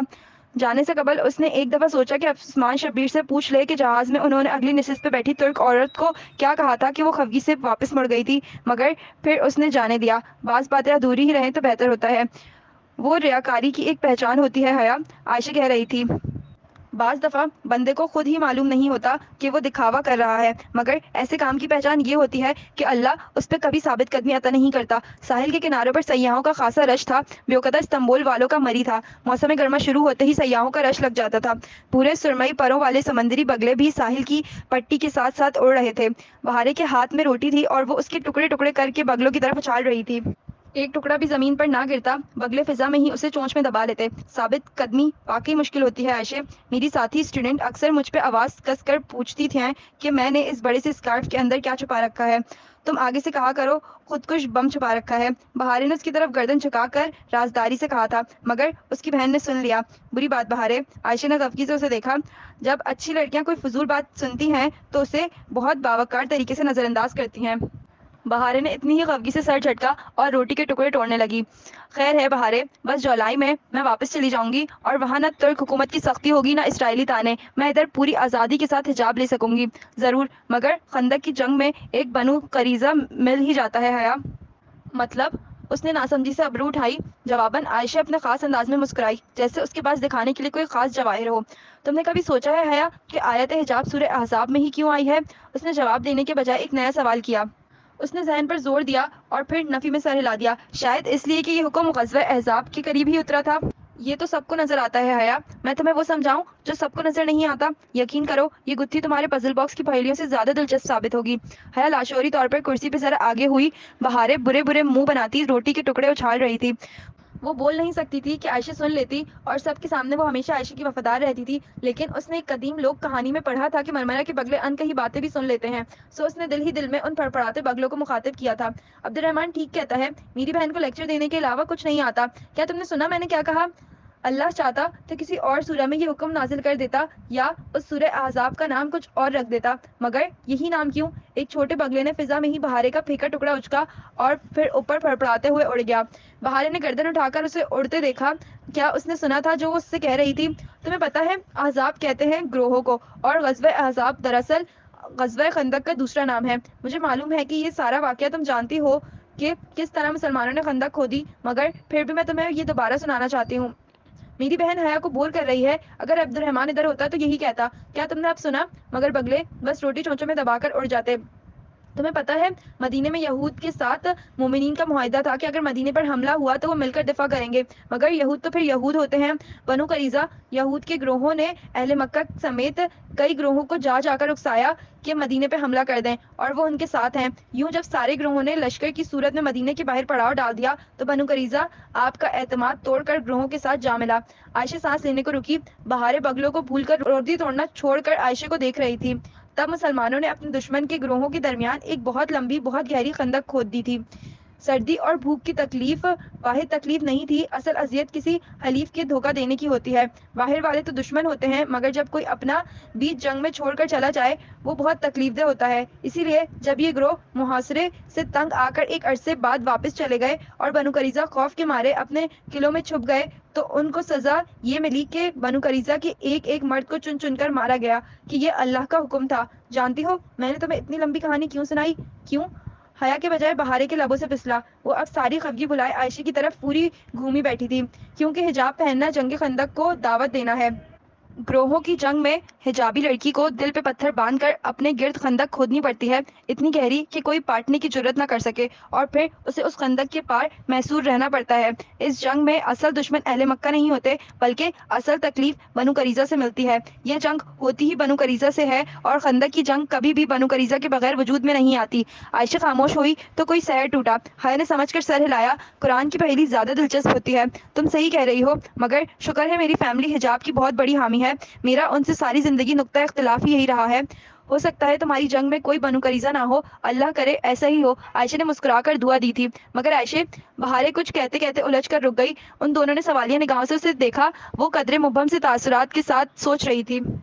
क्या हुआ बहारे? कुछ नहीं, बहारे संभल कर मुस्कुराई। उसे हया के सामने आयशे का हमेशा वफादार रहना था, लेकिन बाद में तन्हाई में वो उसे बताएगी कि उसने अभी पूरी पहेली हल नहीं की। वो अहजाब की पजल में कुछ मिस कर गई थी। वो असल नतीजा नहीं जान सकी थी, और वो तो कितने सामने की बात थी। बहारे ने जरा सा गौर किया तो उसकी समझ में आ गया। उसने दिल ही दिल में वो बात बगलों से दोहराई। क्या तुमने अब सुना? क्या तुमने सुना? करीबी साहिल पे फुदकते बगले ने रेत में कुछ ढूंढने के लिए गर्दन झुकाई थी। क्या ये असबात का इशारा था? बहारे कुल समझ नहीं सकी।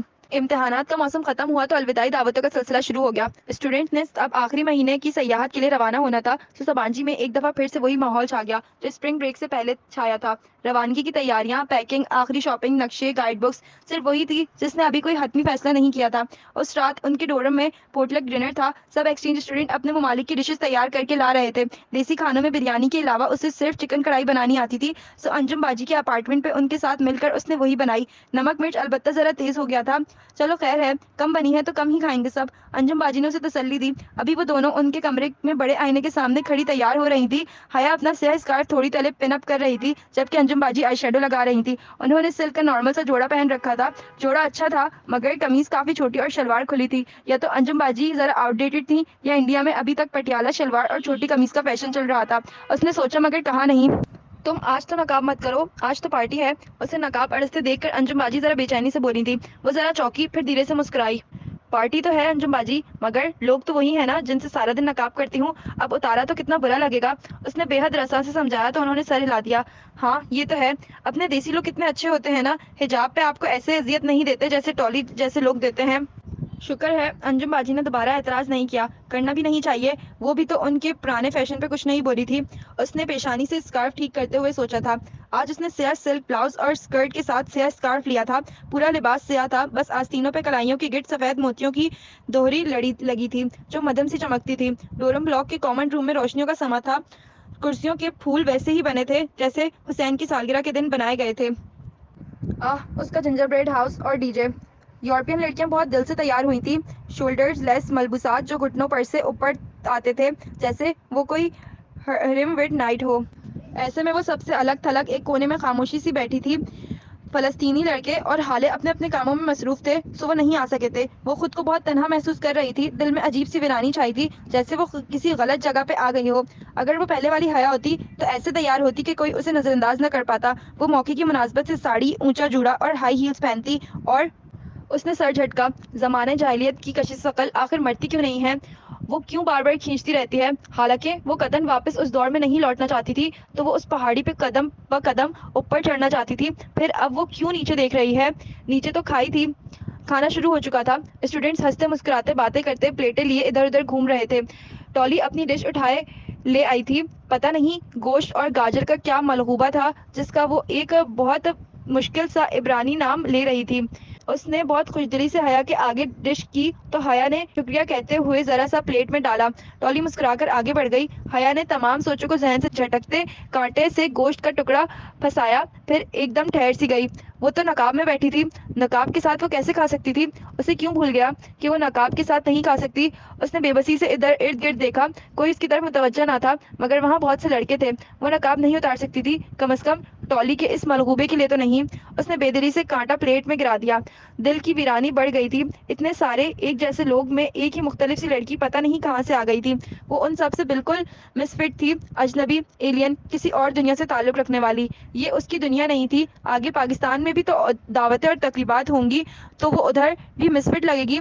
यूं उस बिलादे में खुद को लपेटे, अलग थलग, खामोश सी। लोग तो उसे पागल कहेंगे, उसे अजनबी कहेंगे, उसे लोगों की बातों से फर्क नहीं पड़ता था, मगर खुद उसको सारा मंजर बहुत अजनबी अजनबी सा लग रहा था। वो जैसे अंग्रेजी में कहते हैं ना कि ऑड वन आउट, वो वही बन चुकी थी। घुटन बढ़ गई थी। उसे लगा अगर वो कुछ देर मजीद बैठी तो रो देगी। उसे यहाँ से कहीं बहुत दूर चले जाना चाहिए, किसी जंगल में जहाँ वो अजनबी ना हो। वो तेजी से उठी और दरवाजे की तरफ बढ़ गई। रास्ते में टॉली दो लड़कियों के साथ खड़ी हंस हंस कर बातें कर रही थी। उसे देखकर वो शरारत से मुस्कुराई। हया, तुमने अपने स्कार्फ में क्या छुपा रखा है? दूर नॉब घुमाते हुए हया ने पलटकर देखा और संजीदगी से बोली, खुदकुश बम। क्या दिखाऊं? उसने सवालिया आबरू उठाए। टॉली की मुस्कुराहट गायब हो गई। वो उसके संभलने का इंतजार किए बगैर बाहर निकल आई।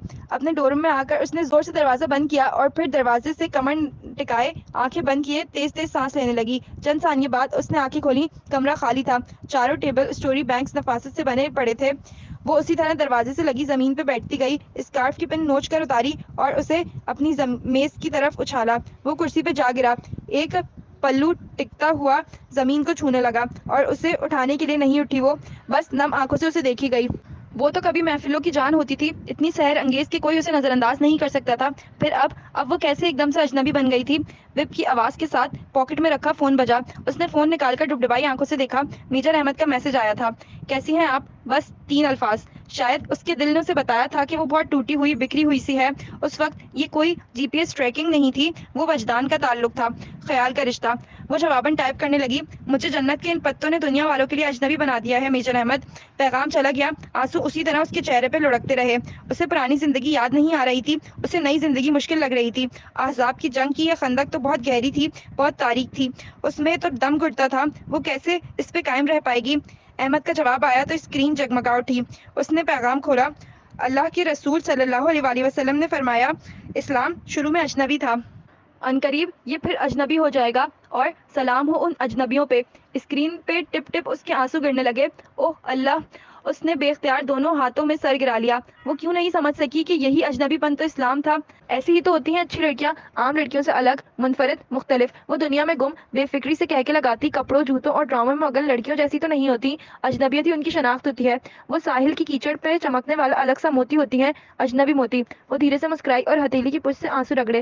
वो एक मजबूत लड़की है, उसे इतनी जल्दी हार नहीं माननी। वो उसी अजनबी तरीके से इस दुनिया में सर उठाकर सबके दरमियान जिएगी और वो दुनिया वालों को ये करके दिखाएगी। आइंदा वो कोई पार्टी छोड़कर नहीं आएगी, वो पूरे एतमाद से उनमें बैठेगी। वो उठी और अपना स्कार्फ उठाया, फिर फोन पे आयशा का नंबर मिलाने लगी। अजनबी लड़कियों को अपने जैसी एलियंस से ज्यादा इन टच रहना चाहिए, ताकि जब खंदक खोदते कोई अपने दिल पे रखा एक पत्थर दिखाए तो आप उसे अपने 2 पत्थर दिखा सकें। अस्सलामुअलैकुम हया। दूसरी जानिब बहारें चहकी थी। मैं अभी तुम्हारे बारे में ही सोच रही थी। अच्छा, तुम क्या सोच रही थी?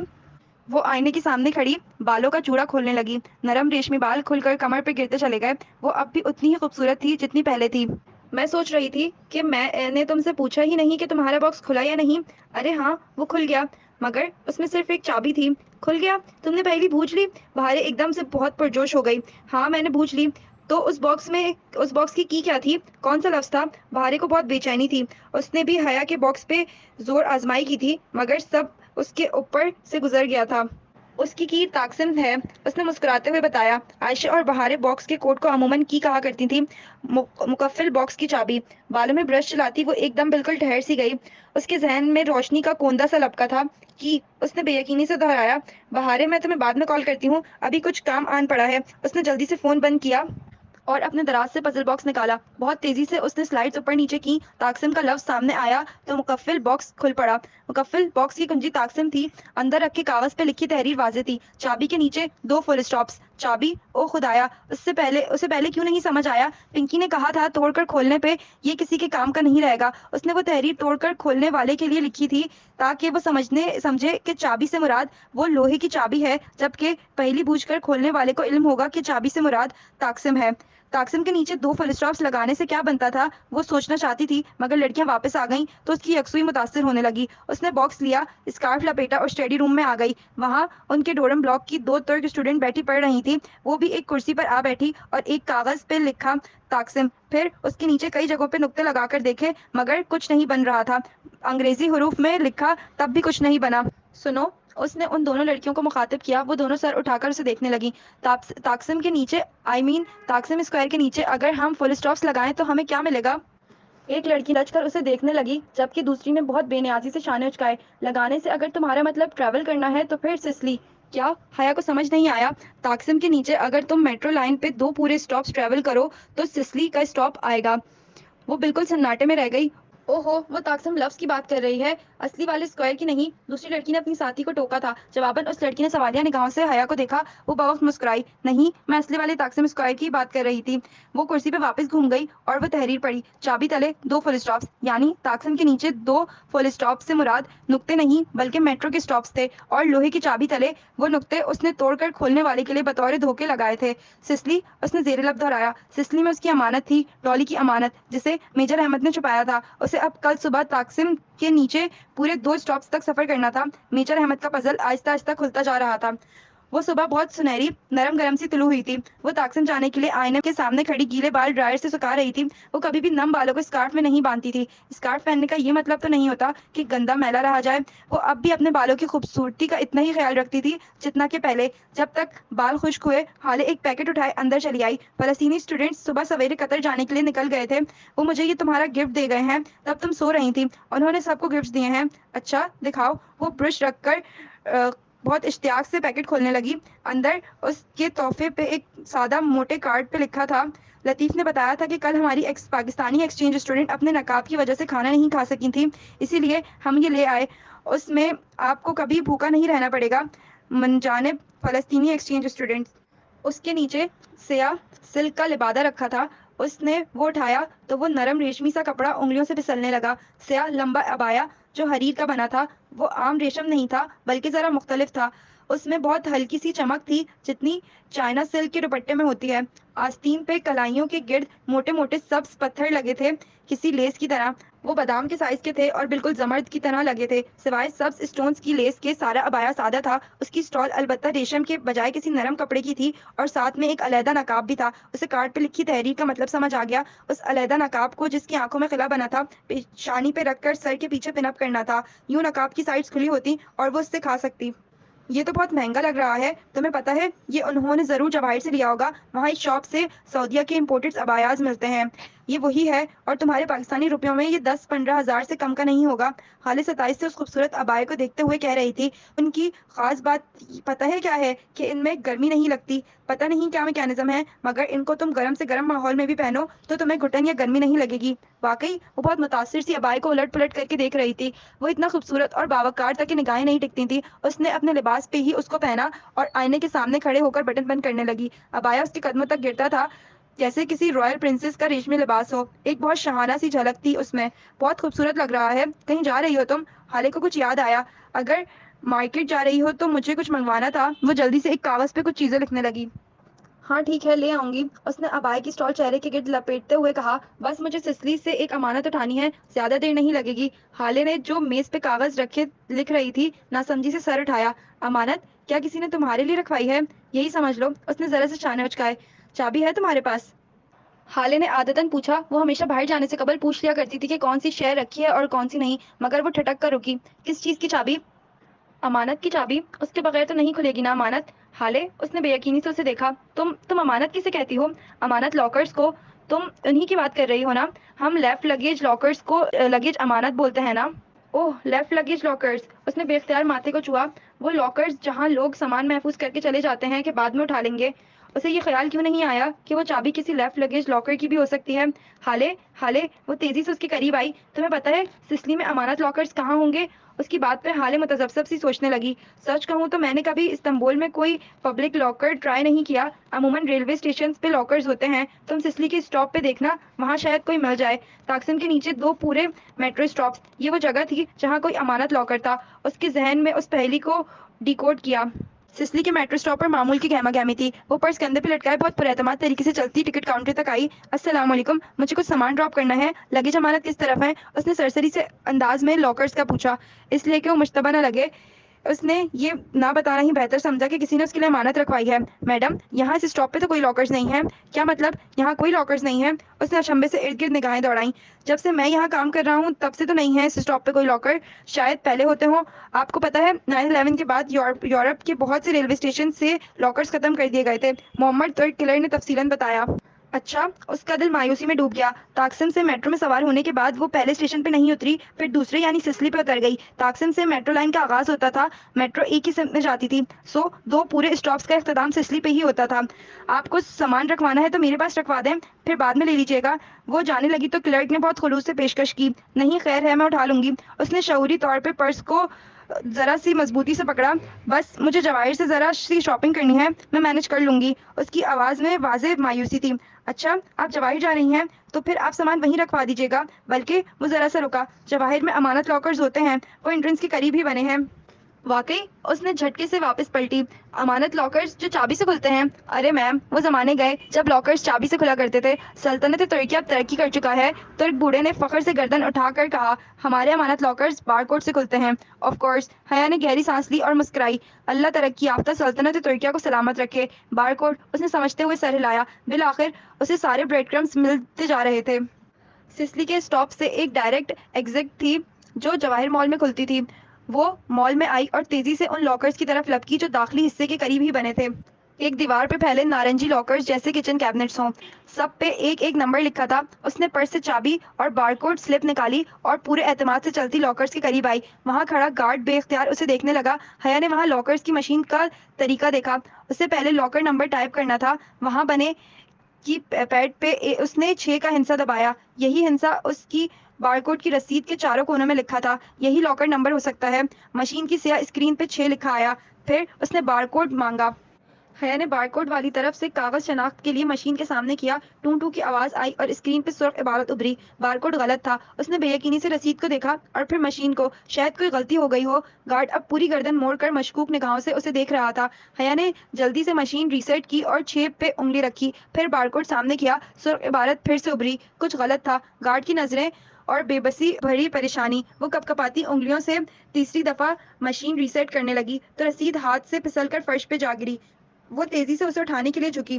رسید کا کاغذ الٹا گرا تھا، یوں کہ الفاظ سر کے بل الٹے نظر آ رہے تھے۔ چاروں کونوں میں لکھا 6 اب الٹا ہو کر 9 لگ رہا تھا۔ کاغذ اٹھا کر اس نے گردن اٹھا کر دیکھا، 9 نمبر لاکر اوپر والی قطار میں سب سے آخری تھا۔ کچھ سوچ کر اس نے مشین کے کی پیڈ پہ 9 پر انگلی رکھی، پھر بارکوڈ سامنے کیا۔ بپ کی آواز آئی اور سبز رنگ کی عبارت ابھری۔ 9 نمبر لاکر کھل گیا تھا۔ وہ جلدی سے آگے بڑھی اور 9 نمبر لاکر کا دروازہ کھولا جیسے کچن کیبنٹ کھولتے ہیں۔ اندر ایک چوکور سی تجوری رکھی تھی جو پیچھے کہیں سے چپکی تھی۔ یہ وہ تجوری تھی جس کی دھات کی تہوں میں شیشے کی تہ ہوتی ہے اور اگر اسے غلط طریقے سے کھولنے کی کوشش کی جائے تو اندرونی شیشہ ٹوٹ کر تجوری کو جام کر دیتا ہے۔ اس نے تجوری میں وہ چابی ڈال کر گھمائی، تجوری کھل گئی۔ حیا نے جلدی سے اسے کھولا۔ اندر ایک چھوٹی سی سیاہ مخملی ڈبی رکھی تھی جیسے انگوٹھی کی ڈبی ہوتی ہے۔ اس نے وہ ڈبی مٹھی میں دبائی اور اس احتیاط سے اپنے کھلے بیگ میں اندر گرا دیا کہ پیچھے کھڑا گارڈ نہ دیکھ سکے۔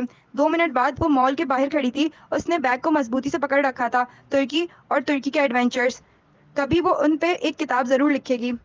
اس نے مسکراتے ہوئے سوچا تھا، فی الحال اسے ایک ایسی جگہ کی تلاش تھی جہاں بیٹھ کر وہ آرام سے وہ ڈبی کھول سکے۔ دفعتاً اس کا موبائل بجا۔ آپ کا سرپرائز برگر کنگ کی پینٹری میں آپ کا انتظار کر رہا ہے، ARP۔ 2 سطور کا وہ مختصر سا پیغام اس کو سن کر گیا۔ کہیں عبد الرحمن جہان کے پاس تو نہیں چلا گیا؟ اس کی نگاہوں کے سامنے جہان کا ٹوٹا پھوٹا ریسٹورنٹ گھوما تھا۔ اوہ نہیں، وہ واپس زیر زمین میٹرو کی طرف بھاگی تھی۔ برگر کنگ میں معمول کا شور اور رش تھا۔ وہ قریباً دوڑتی ہوئی کچن میں آئی تھی۔ جہان کہاں ہے؟ اس کے حواس باختہ انداز پہ وہاں شیف لڑکے نے ہاتھ روک کر اسے دیکھا۔ وہ پینٹری میں ہے، مگر ٹھہرے، آپ ادھر نہ جائیں۔ وہ پینٹری کی طرف بڑھی تو وہ لڑکا سامنے آ گیا۔ مگر میم پلیز، ان کا کوئی مہمان آیا ہے، وہ اندر ہیں۔ اس نے کہا ہے کہ کسی کو اندر آنے نہ دو ورنہ میری نوکری چلی جائے گی۔ کچھ نہیں ہوگا، مجھے دیکھنے دو پلیز، مجھے سیمسٹر کی فیس دینی ہے۔ آپ ادھر مت جائیں، وہ مجھے واقعی جان سے مار دے گا۔ اگر آپ کو اندر جانا ہی ہے تو آپ پچھلی گلی سے چلی جائیں، پچھلے دروازے کی گھنٹی بجا دیجیے گا۔ اور اس کی بات مکمل ہونے سے قبل ہی وہ باہر نکل چکی تھی۔ 10 منٹ بھی نہیں لگے تھے اسے پچھلی گلی سے پینٹری کے دروازے تک پہنچنے میں۔ اگر عبد الرحمان ادھر آیا تو وہ اسے جان سے مار دے گی، اس نے سوچ لیا تھا۔ پینٹری کا روشن دان کھلا تھا اور وہ حیا کے چہرے برابر آتا تھا۔ اس سے اندر کا منظر اور آوازیں صاف سنائی دے رہا تھا۔ وہ جو گھنٹی بجانے ہی لگی تھی بے اختیار رک گئی۔ جہان جینس کی جیبوں میں ہاتھ ڈالے حیا کی طرف پش کیے کھڑا کہہ رہا تھا، آواز نیچی رکھو، یہ تمہارا دلال نہیں ہے جہاں میں تمہاری ساری بکواس چپ کر کے سنتا رہوں، یہ میری جگہ ہے۔ اس کے مخاطب نے استہزائیہ انداز میں سر جھٹکا، سرمئی برساتی آنکھوں پہ اینک اور ناقابل فراموش چہرہ جس پہ چند روز قبل اس نے کافی الٹی تھی۔ وہ پاشا کا چہرہ کبھی نہیں بھول سکتی تھی۔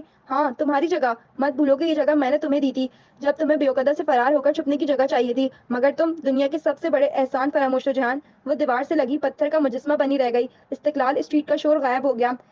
میرا بھی اپنے بارے میں یہی خیال ہے، وہ جواباً کمال بے نیازی سے شانے اچکا کر بولا تھا۔ اور میرے کام کے بارے میں تمہارا کیا خیال ہے؟ کیا وہ 48 گھنٹے میں ہو جائے گا؟ نہیں، جہان اسی رکھائی سے بولا تھا۔ کیوں؟ پہلی بات تو یہ ہے کہ میں تمہارے باپ کا ملازم نہیں ہوں، اور دوسری یہ کہ اپنی لالچ کے ہاتھوں تم اتنے بے صبرے ہونے کے بجائے تھوڑا انتظار کرو تو بہتر ہوگا۔ لالچ؟ پاشا نے بے یقینی سے دہرایا۔ میرا سب کچھ داؤ پہ لگا ہے، تم کہتے ہو کہ میں لالچی ہوں؟ جہان نے لاپرواہی سے شانے اچکائے۔ تمہارے اپنے جرائم کی سزا ہے، میرا کیا قصور؟ اور تمہیں تمہارے جرائم کی سزا کب ملے گی جہان سکندر؟ وہ لب بھیچے اتنی سختی سے بول رہا تھا کہ جبڑوں کی رگیں تن گئی تھیں۔ یاد رکھنا، جس دن میں نے زبان کھولی اس دن تم سیدھا پھانسی چڑھو گے۔ جہان بے اختیار ہنس پڑا۔ اور تمہیں لگتا ہے کہ میں پھانسی چڑھ کر تمہیں عدلار میں عیش کرنے کے لیے چھوڑ جاؤں گا؟ ایسی فیری ٹیل تم ہی گھڑ سکتے ہو۔ پاشا بے ترک میں صاحب یا مسٹر کے لیے استعمال ہوتا ہے۔